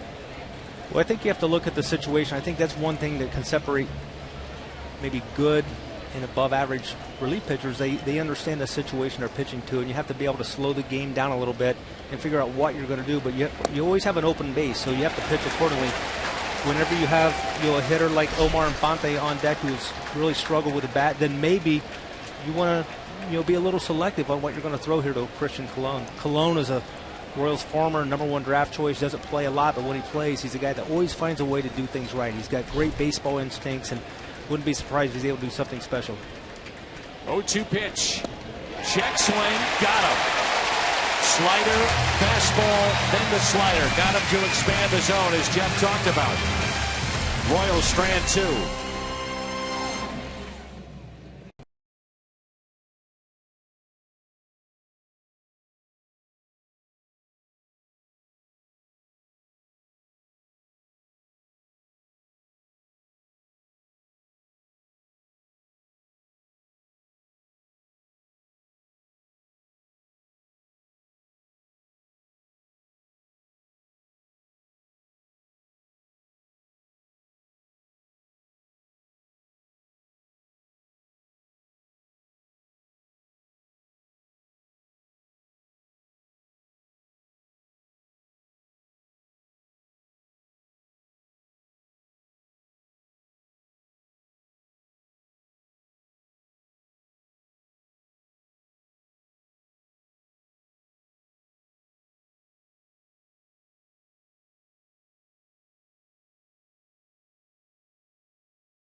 Last pitch, Jeff Montgomery. You talk about expanding the zone and faith in your catcher, and that's what happened here. Well, Yadier Molina knows that the Royals have been very aggressive at the plate, and they're going to expand the strike zone almost into the left-hander's batter's box, and Bilal hits the target and gets a strike.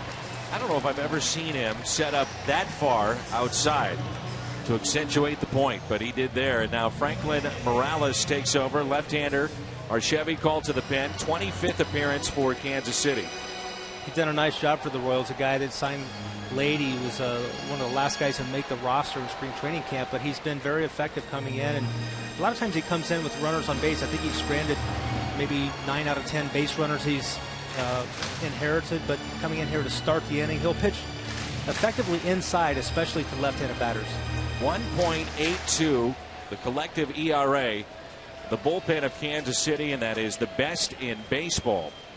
So Jeremy Guthrie is done for the afternoon, and he trails 3-2. John Jay has been intentionally walked and also grounded out to second. Some changes now for the Kansas City Royals. Mike Moustakas takes over at third base, and Colon is out of the game. Peter Borges on deck.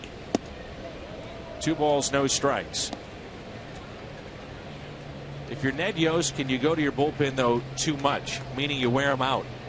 The Royals starting rotation has the fewest amount of innings pitched. As a result, this bullpen has been called on a great deal during the course of the season. Last season, didn't need to go to the bullpen as much. When he went to them, they were very effective. As a result of not using them a lot, the starting pitchers had almost 1,000 innings combined last year. The bullpen was fresh, and we saw how important that was for the Royals in the postseason.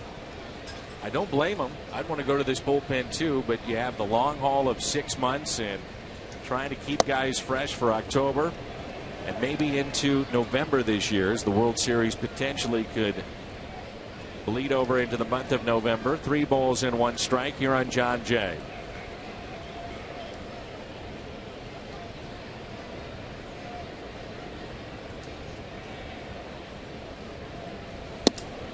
And it's a leadoff walk. What's on tap?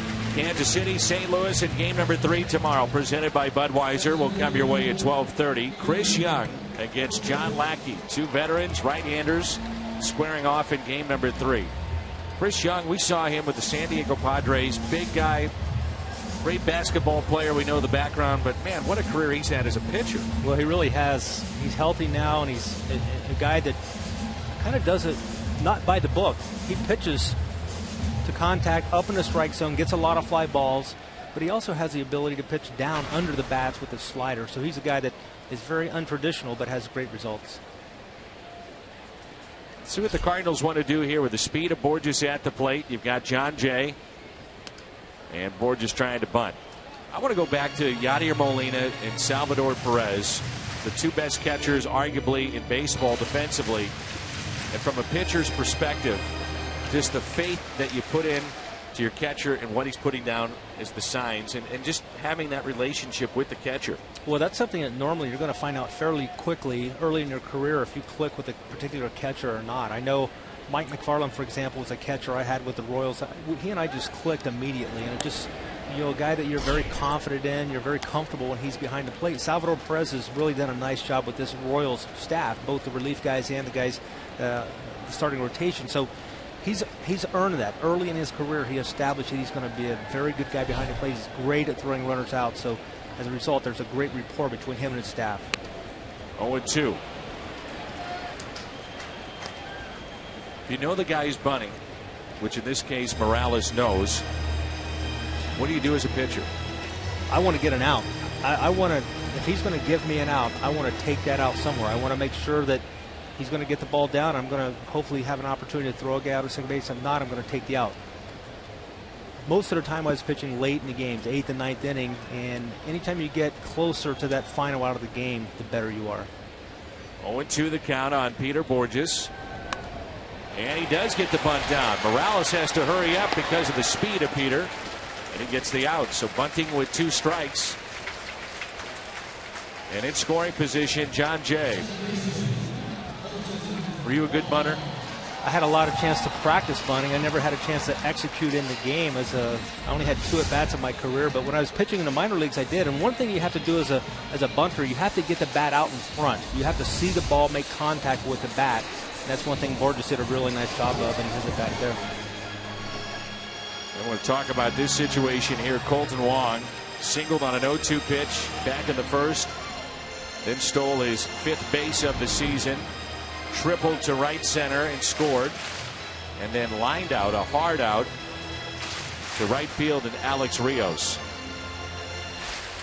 You've got Gordon, Kane, and Rios in the outfield. Tell me about those arms. Well, they're all three guys that have quality arms in different ways. Rios is more of a traditional guy, just is going to make his play. Gordon and Kane more athletic. They're going to get to more balls and maybe make those more spectacular type plays, but all three have very quality arms. The strike two, Colton Wong. Matt Carpenter is on deck. Big gap in right center. Jeff Montgomery is with us as you get a look at Kelvin Herrera throwing in the pen for Kansas City. No balls and 2 strikes. And this is a tough situation for Morales. When you've got Wong at the plate and with Carpenter on deck, Carpenter has literally been a royal killer over the last couple of years. So even though you have an open base, you really don't want to put Carpenter in a situation where he can expand the lead against you. 1 ball and 2 strikes. Carpenter picked up his 32nd RBI of the year. Back in the 3rd inning with a base hit to right, tried to extend it to a double and was thrown out by the aforementioned Alex Rios. 1-2 the count on Colton Wong. And Wong hits it in the air into right center field. Kane, wow, that speed is something else. You talked about it, the athleticism of Kane and Gordon. We just saw it there on display. Yeah, when that ball came off the bat, off Wong's bat, it looked like that was going to be a base hit, maybe even driving in a run. But great closing speed from Lorenzo Kane. And he's a guy that oftentimes doesn't appear to be giving, all-out effort, and he certainly has that closing speed and makes a lot of plays that we don't see everyday outfielders make. He's just smooth, isn't he? He really is. So here's Carpenter. Carpenter came into play at 469 his average with runners in scoring position. It's now at 471. 2 outs, runner at second base. Now that you've seen Matt Carpenter, I'm curious, how do you pitch him? Well, he's very, I guess, smooth with the bat. He understands what his strengths and what his weaknesses are, his limitations. You pitch him away, he hits the ball the other way, and he has the ability to turn on a ball if you pitch him in. So he's got great plate coverage. You've got to be very careful with this guy. 0-1 pitch. Terrific batting eye, too, which separates him from many in the league. Loves to hit with 2 strikes. Actually prefers it. How many times do you hear a guy say, I prefer to hit with 2 strikes? Yeah, that's very unusual because a lot of guys change their swing. They become different guys, and he obviously has a knack for understanding what he has the ability to do. 1 ball, 1 strike. This could be the final hitter one way or another for Morales. This Kelvin Herrera, the right-hander, continues to throw in the bullpen. No activity for St. Louis. Belial will have the top of the 7th. Once again, another big gap in right center. 2-1 pitch. Ground ball to second. Infante makes the play. Cardinals strand a runner. Jeff Montgomery, great to see you. Good work. I appreciate it. Thanks for having me in. Good luck with the Royals this year. Appreciate it. You bet. Good ball game here in Game 2 in St. Louis at Busch Stadium. 3-2 St. Louis.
this homestand against the Royals and Twins, you'll get $4 off select Loge Pavilion terrace level seats.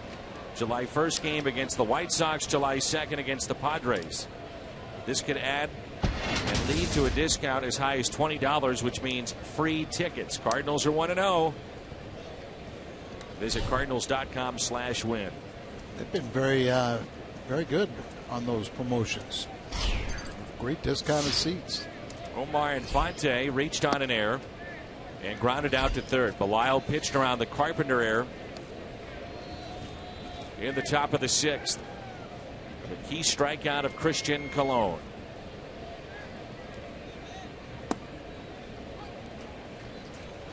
One ball, one strike. Fonte trying to play through a bone spur in his elbow. Affects him when he throws. And a foul ball. Hit him while I was still in the batter's box, so just foul ball.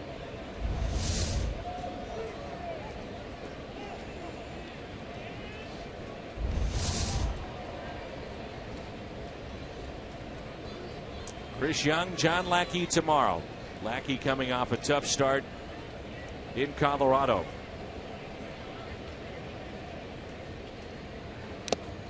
Strikeout number 2 from Matt Belisle. We were talking about with Lions, but it's the same thing. Look at how far outside Yadier Molina is. And he didn't quite get all there, but what his intent was is to get a ball off the plate and have them expand their zone. They're a bunch of free swingers. And it paid off there, and looks like Belisle stays through. Nice job. Mike Moustakas will be the hitter, so Randy Choate coming on to face him with 1 out. In the top of the 7th, our Chevy call to the pin. Very good job by Matt Belisle.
Cup watch parties, always so exciting. Cheer on Team USA. Tuesdays they take on Nigeria. Moustakas, Al, has improved against left-handed pitching this year, and he'll get a tough one in Randy Choate. They've never faced each other, and I think one of the reasons Moustakas is really trying to cut down on his strikeouts. He's trying to use the entire field, and it's paid off. Got off to a great start in April, and he's continued. And strike one. Moustakas overall is batting .321, 6th best in the American League. Look at that market improvement there at .293 against the lefties. And the 0-1 pitch. Ground ball. Carpenter settles, throws. 2 down.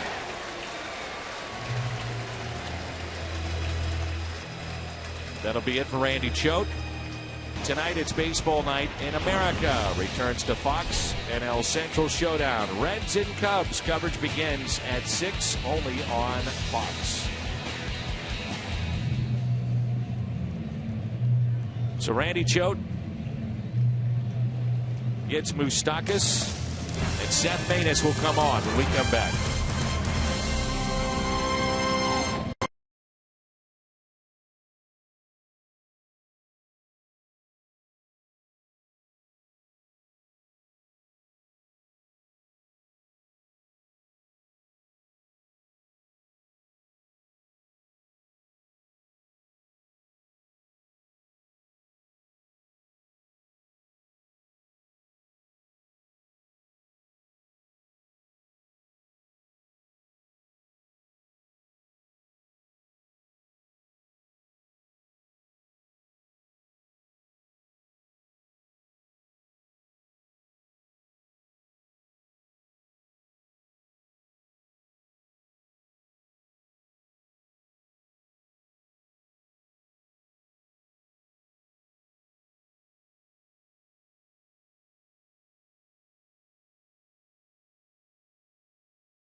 Cafe Shake for just $1.99 at McDonald's. Seth Maness into the game, his 30th appearance this season. He has been a workhorse, the right side of the bullpen for Mike Matheny's club. Look at that down there. 16 strikeouts to 1 walk. That's best ratio in baseball. 16 to 1 strikeouts to walk. You know, there was a time when you had 2 to 1. You were considered really good. Now the guys today have big strikeout games and they're really kept the walks down. The strike to Alcides Escobar. Grounded out to third, grounded to first, and struck out in the 5th. 0 for 3. Those quick hands of Yadier Molina.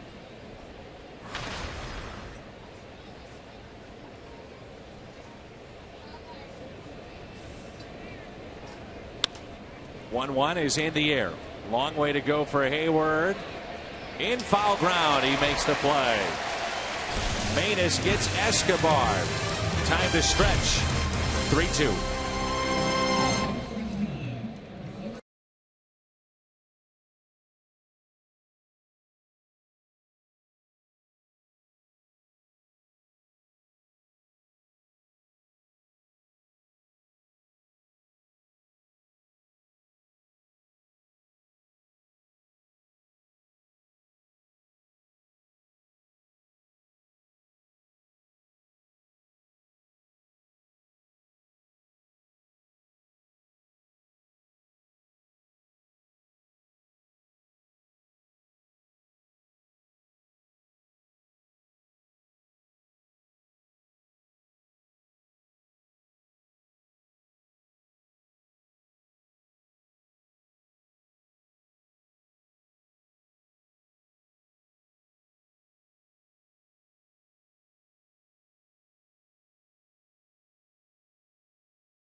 Cardinals player hits a home run this inning. The Gateway Honda dealers will donate $1,000 to the Make-A-Wish Foundation.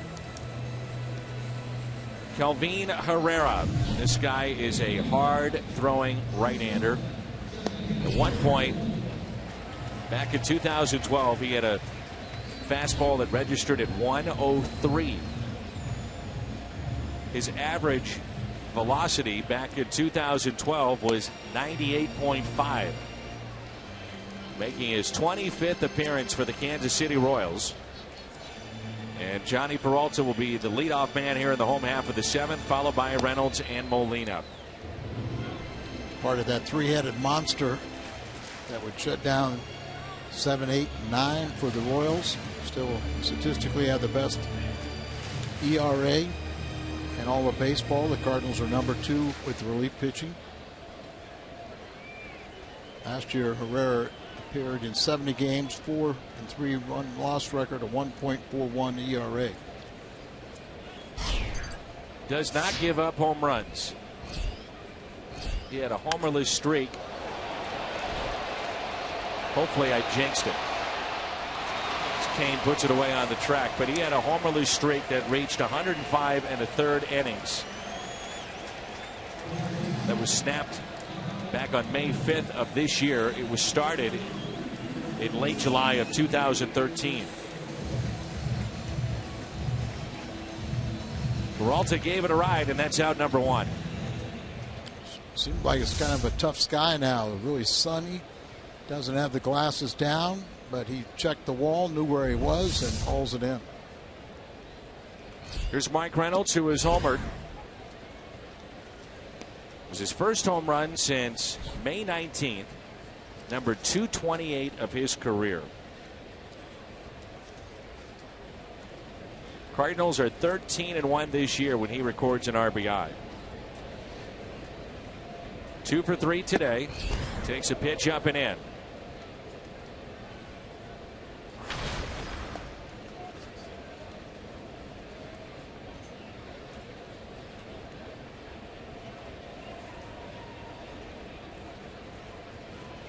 Herrera was sidelined after just one game of the division series against the Angels. The flexor strain in his right forearm. So here's career home run number 228 for Reynolds. That was off of Jeremy Guthrie, the starter today for Kansas City.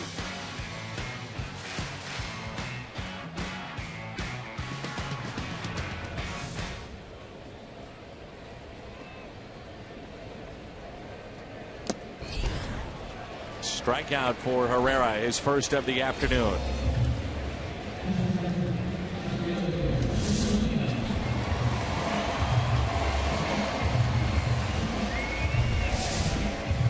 Gone by him.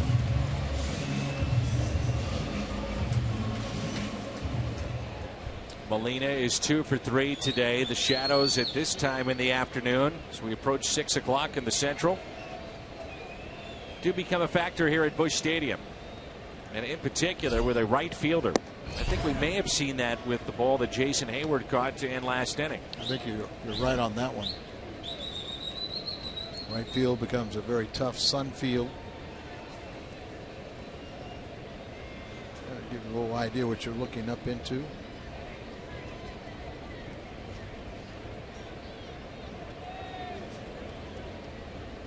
$45,981 here today. 13th sellout this year. 4.5981. 1 ball, 1 strike on Yadier Molina.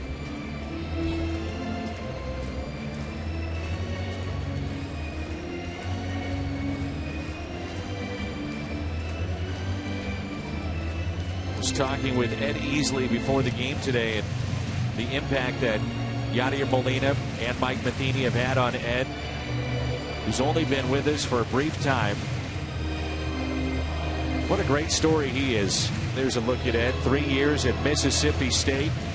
The Johnny Bench Award winner in 2007 as the nation's top collegiate catcher. Told me his parents never missed a game when he was in college. His dad owned a trucking company, Easley Transportation Trucking Company in Memphis. They traveled to all the games throughout the SEC, and they were here when he made his major league debut. Did he have doubts? He said he did. But here he is in the big leagues, and easily. 3-2 as we head to the 8th.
Fox Sports Midwest, we head to our studio in a Bomberito Sports Update.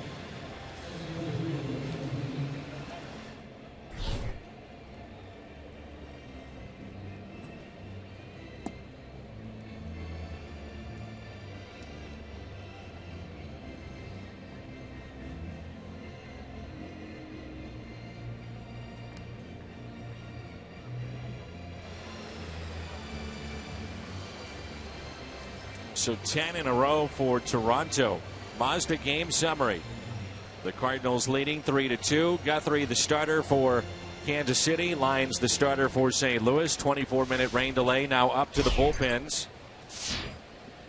And so far in this game, the Royals have a total of 3 hits. 2 of the 3 have been home runs. The other a double by Lorenzo Cain, who starts things off here in the top of the 8th. Royals have been facing left-handed pitching in this series. 15 1/3 from Garcia and Segrist and Lyons. Randy Choate. 1 ball, 2 strikes. Cain is 1 for 3. Today it was Lyons for 5 innings. Belisle inning and a third. Choate third of an inning, and now Manus. Dan, and the Royals came into today's action with a .278 batting average against left-handed pitching, .263 against right-handed pitching. Time granted for Cain late.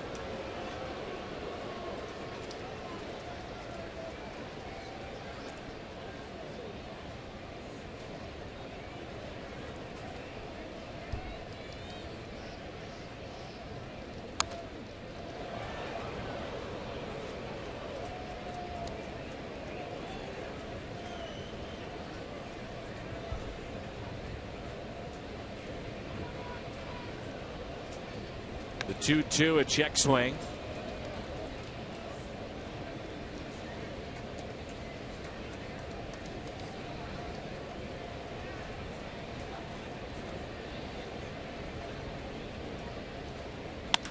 That's ripped into left center field.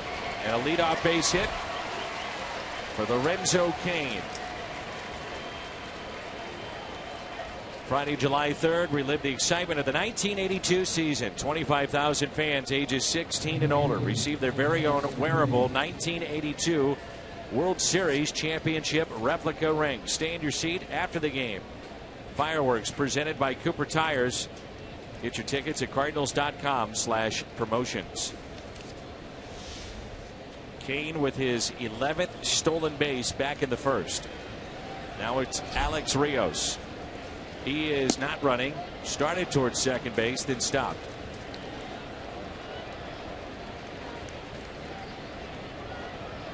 Cardinals pitching has been magnificent so far in this series. Garcia, 8 innings, gave up 4 hits. Today they have only 4 hits.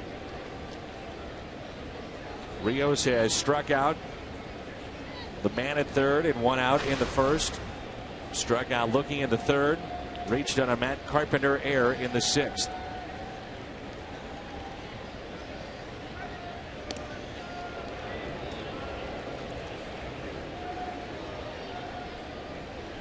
Talked to so many managers, and they order those throwovers from the pitcher a lot of times to take the spring out of the legs of the runner. Anything to try to get a little advantage.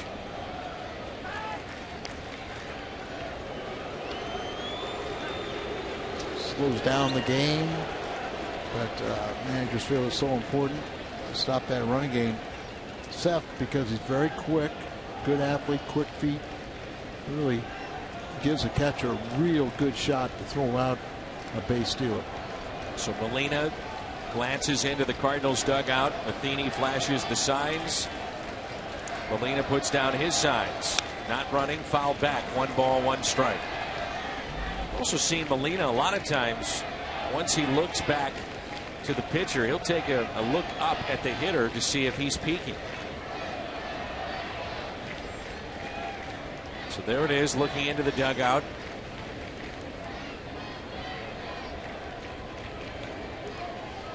He's watching Kane right now. Not running again, and there's a fly ball. Hayward battling the sun, makes the catch. Picked that ball up late.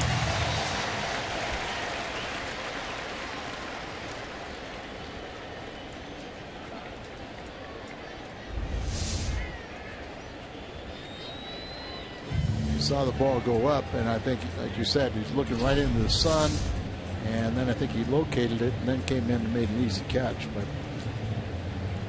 it's like we're going to go through that bullpen, aren't we? They'll turn around Morales, bring in the lefty. It looks like Segrist. Or Chevy called to the pin.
Peralta, Arenado, and Upton.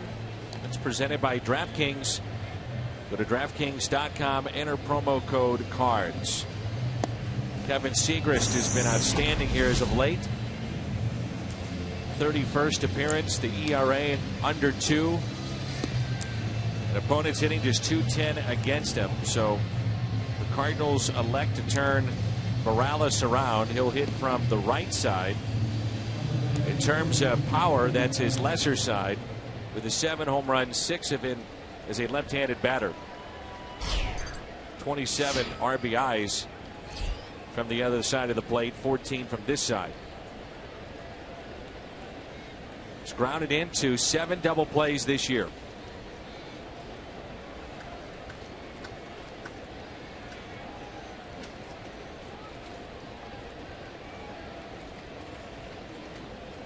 Cardinals in spring training really worked on the move of Kevin Segrist, trying to be more efficient to first, also quicker to the plate. He'll be tested here with Kane.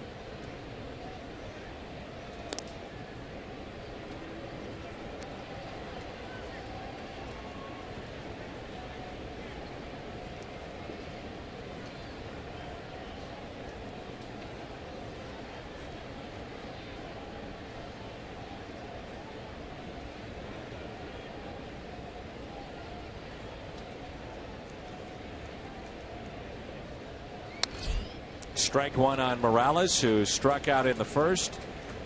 He's lined out to right in the third and grounded out to second. Those are his numbers, both sides of the plate. It really works out for Mike Matheny because Segrist, actually, as good as he is better at getting right-handed batters out than he is left-handers.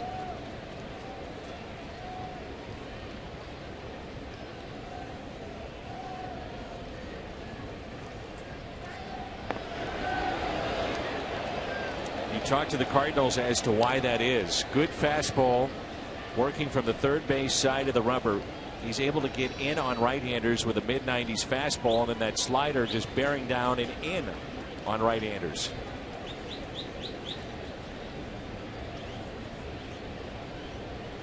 Outfield is deep, and here's an 0-1 pitch.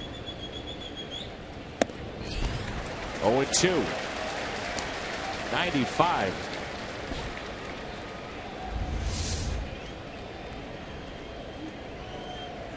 Ball right there looks so good, it's eye level, but you just don't catch up to it.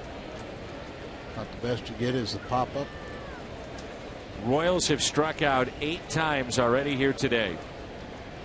Morales in the hole, no balls, 2 strikes, and Molina wants to talk it over here with Segrist.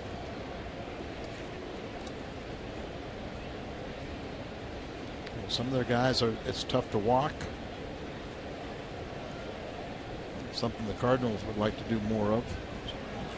Receive more walks. Their strikeouts have piled up at times too.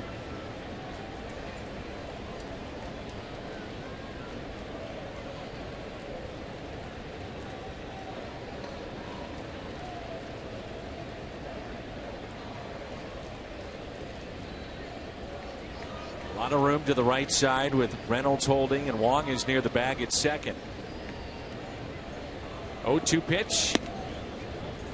1-2.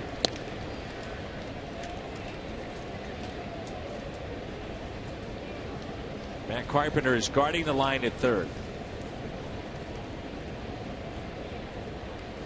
It's about as deep as you'll see Hayward play in right field.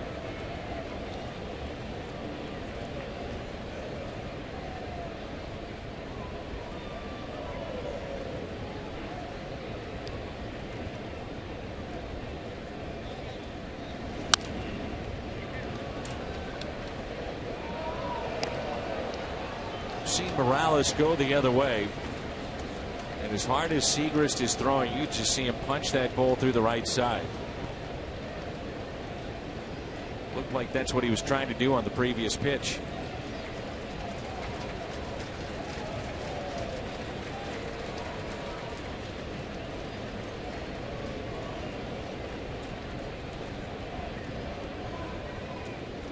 On 1-2, a check on Lorenzo Cain. Cain started the inning with a base hit into left center. Alex Rios fly to right. Cardinals then made the change to bring in Segrist and turn Morales around. It's been Lyons, Belisle, Choate, Manus, now Segrist.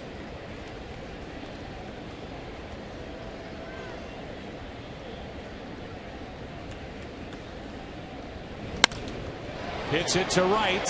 Hayward somehow makes the catch, battling the sun. What a play. Jason Hayward in right field.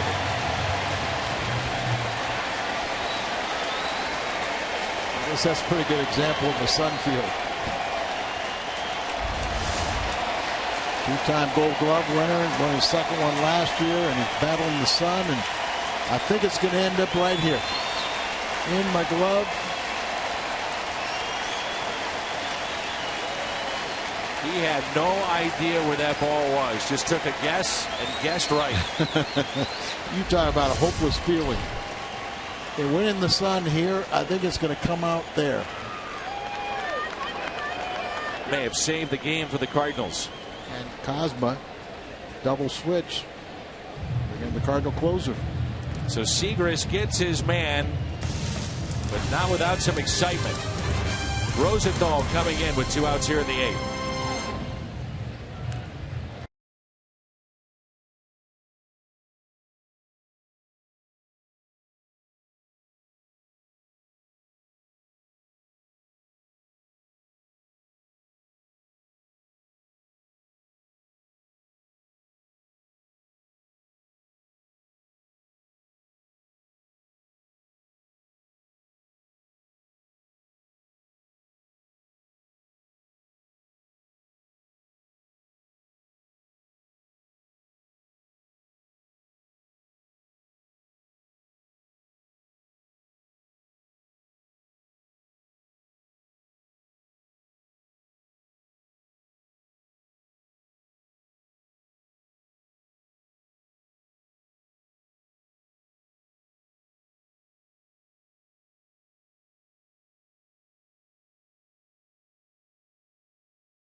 .62 ERA. He's been rested, and when rested, he is nasty, as good as anybody in the game. It's a double switch. Rosenthal in to pitch. Cosma takes over at shortstop. Jason Hayward with, up to now, the play of the afternoon. Battling the sun on a line drive off the bat of Kendrys Morales. It's Salvador Perez. Rosenthal leading the league with his 20 saves. Got that one, number 20 on Wednesday. Extended scoreless streak to 16 1/3 innings. He has the best relief ERA. First pitch to Perez is taken for a ball outside at 95. Mentioned this guy's a free swinger, and what's interesting is that the Royals came in having struck out 342 times this year as a team, lowest in Major League Baseball. They've struck out 8 times today. Sometimes, Dan, they got so many free swingers, they just don't get to 2 strikes that often. Mike Matheny going to his bullpen. The last 6 batters, he's used 4 relievers. Choate, Manus, Segrist, now Rosenthal. This is the one he wants to be his last. Base hit into right. Kane will stop at second base.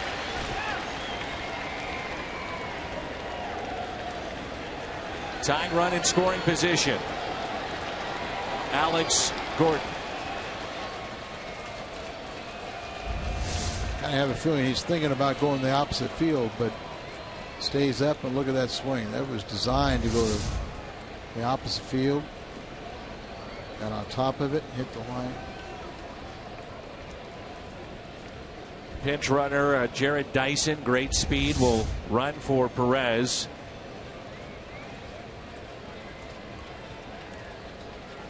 Cosma trying to deke man at second base, Lorenzo Cain. So that's Dyson there, and he can absolutely fly.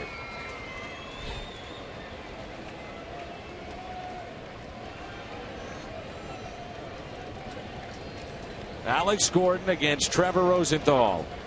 Runners at first and second. 3-2 Cardinals here in the top of the 8th with 2 outs.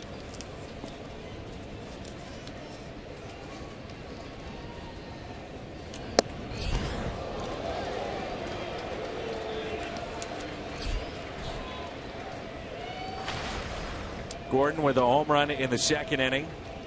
A hanging breaking ball off of Tyler Lyons. Was robbed by Mark Reynolds at first. Intentionally walked in the 6th to get to Cologne in a move that paid off. Taken high, 2 balls, no strikes. Gordon is 1 for 1 with a couple walks against Rosenthal. Eric Hosmer has moved to the on-deck circle. You want to pitch to Gordon here or Hosmer with the bases loaded? We may find out. 3-0.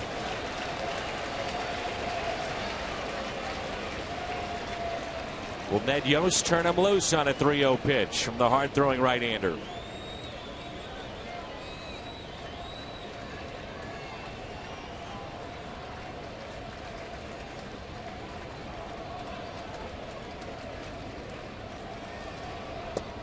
Went with a breaking ball, and it drops in for a strike at 81 miles an hour. Inning started with a single by Lorenzo Cain. Rios fly to right, that was off of Manus. Segers came in, got the line out off the bat of Morales. Rosenthal gave up a single to Perez. Gordon at the plate. A 3-1 pitch from Rosenthal. Now 3-2. 99 with that delivery. Fans on both sides of this rivalry coming alive.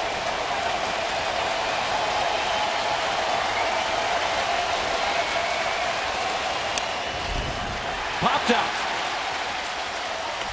Rosenthal out of the jam.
By Budweiser, make a plan to make it home. Wade Davis is the new pitcher in for the Kansas City Royals. He came along with James Shields in exchange for Will Myers, Jake Odorizzi, Mike Montgomery, Patrick Leonard. The deal with Tampa Bay. He was in the rotation in 2013. He went 6-10. And eventually he moved to the bullpen, and they have found that he is lights out from this spot. And he's another head of the three-headed monster. And they don't want to see the third. He has been very, very good. And even this year, when Holland, their closer, was out, Davis was 7 for 7 in save opportunities. Here's Jason Hayward. Rips that foul. Hayward is 2 for 6 with a double, facing Wade Davis.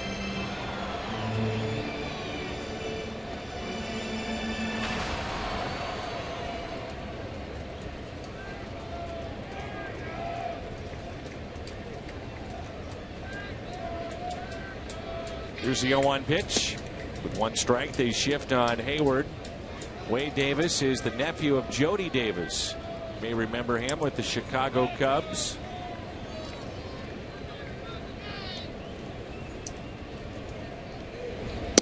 Jody Davis actually was with the Cardinals for a brief time. Then Jody was picked up by the Cubs as a Rule 5 pickup. 1 ball and 2 strikes. Broken bat. Boy, that's getting sawed off there as Davis makes the play. Looking ahead to the top of the ninth, Royals will have a pinch hitter. We'll assume it's Eric Hosmer, Infante, and Moustakas. Fox Tracks presented by Plaza Tire Service. That's getting in your kitchen there. In your kitchen.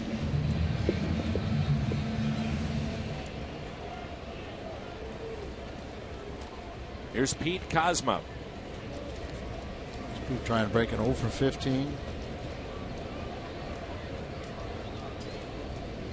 1 out and nobody on.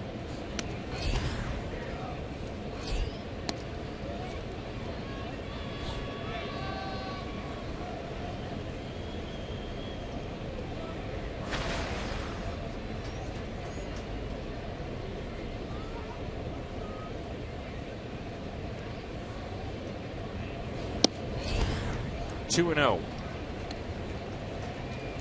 Obviously, very little playing time for Cosmo, but he has come through, got some big hits over the course of his career. Former #1 draft pick of the Cardinals.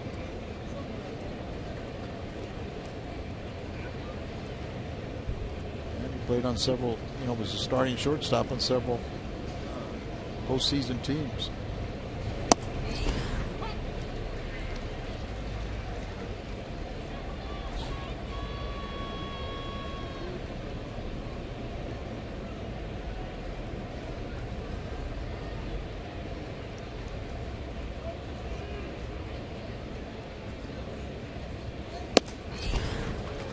Two balls and 2 strikes.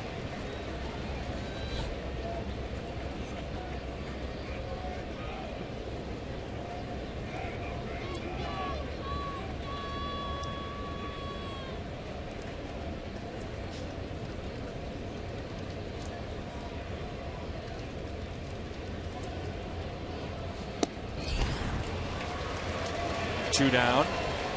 In steps Jay.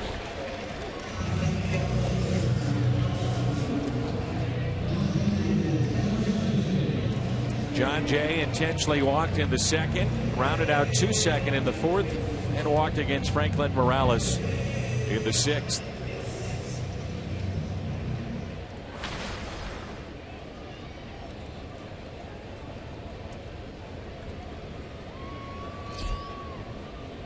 Two outs, nobody on. Strike 1. There's 2. Planning the attack. Top of the 9th inning. Like this about Davis. He once bagged a 6-foot, 300-pound black bear with a crossbow. On a hunting trip during the Rays' off day in Toronto. It's a heck of an off day, huh? Yeah. Here's a 1-1 pitch. They have found he comes out of the bullpen. He's throwing harder. His stuff is sharper, working with more frequency than every 5th day, than being in a rotation. The 1-2 pitch. Strikeout of Jay. We head to the 9th. Rosenthal trying to finish it off when we come back.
It's now 16 2/3.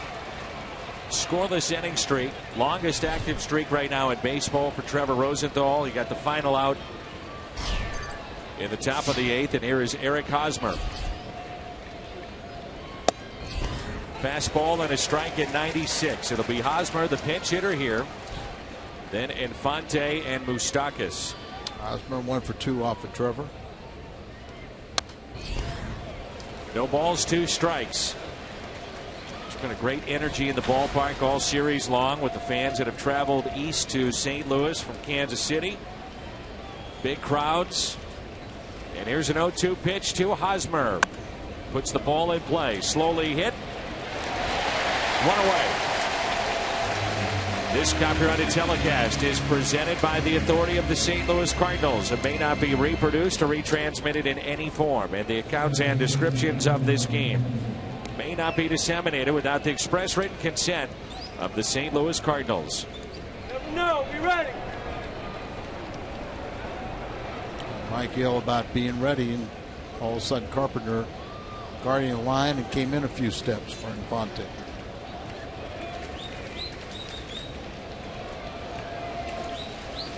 Infante comes in batting .204 against right-handers this year. Omar Infante 0 for 2 with a walk. First pitch is strike.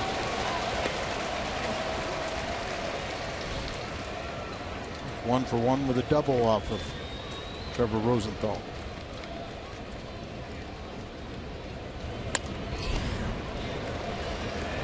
No balls and 2 strikes. 5 for his last 61 is Omar Infante. I mentioned that, he's got that playing with bone spurs in his elbow. Say it affects him more throwing than hitting, but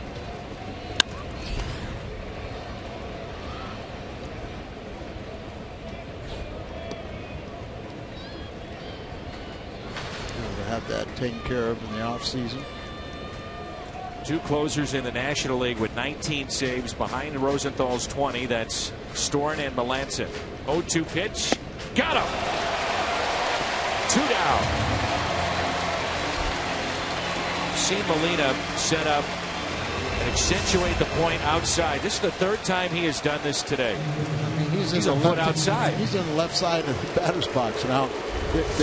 Both times that we've seen recently, they weren't really that far outside, but just trying to sell the point. Don't throw a strike. Don't give in to a hitter when you're way ahead.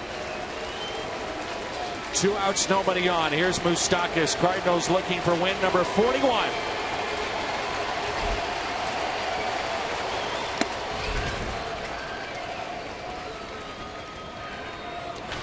Moustakas 0 for 1 today and 0 for 1 off of Rosenthal, and that was a strikeout. What a perfect way to end another great game. 1-0 pitch. 1 ball, 1 strike. And of course, not seeing that much of Rosenthal, they know the weapons he has, but they probably can't believe that you can throw 100 miles an hour and then have great changeup and breaking ball on top of it.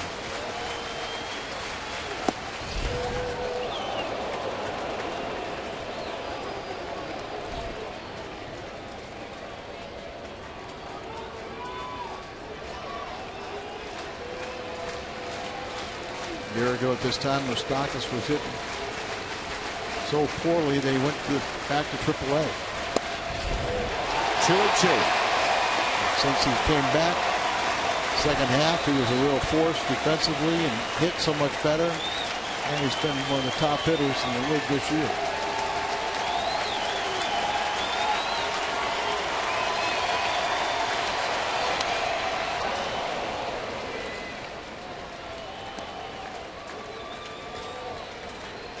Mike Reynolds, the Budweiser player of the game. He's 2 for 4.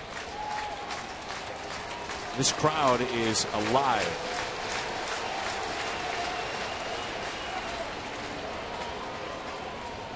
He wants to get together and make sure. Moustakas only has 5 home runs, but he came in with a .321 batting average. He hit some big home runs down the stretch in postseason.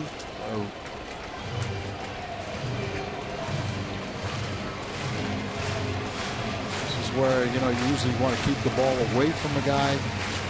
Don't throw it into his wheelhouse where he can turn on it, hit a home run, and really hurt you.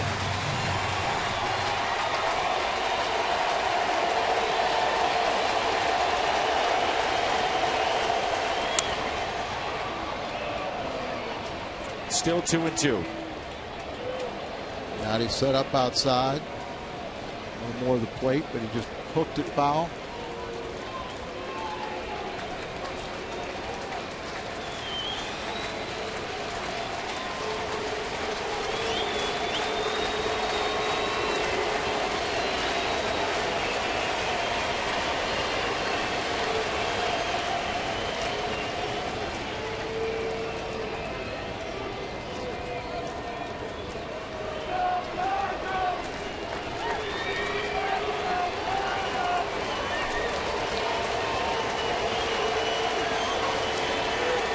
Pitch. We'll do it again. Saw Molina come out of the catcher's stance that he's normally in, wanted it up, and got it there. You want to do that. Most of them are left-hand hitters or low ball hitters, but he's a little bit too much of the plate. I think preferably you take that ball up and away. Win number 41 for St. Louis. And the Cardinals look for a sweep tomorrow.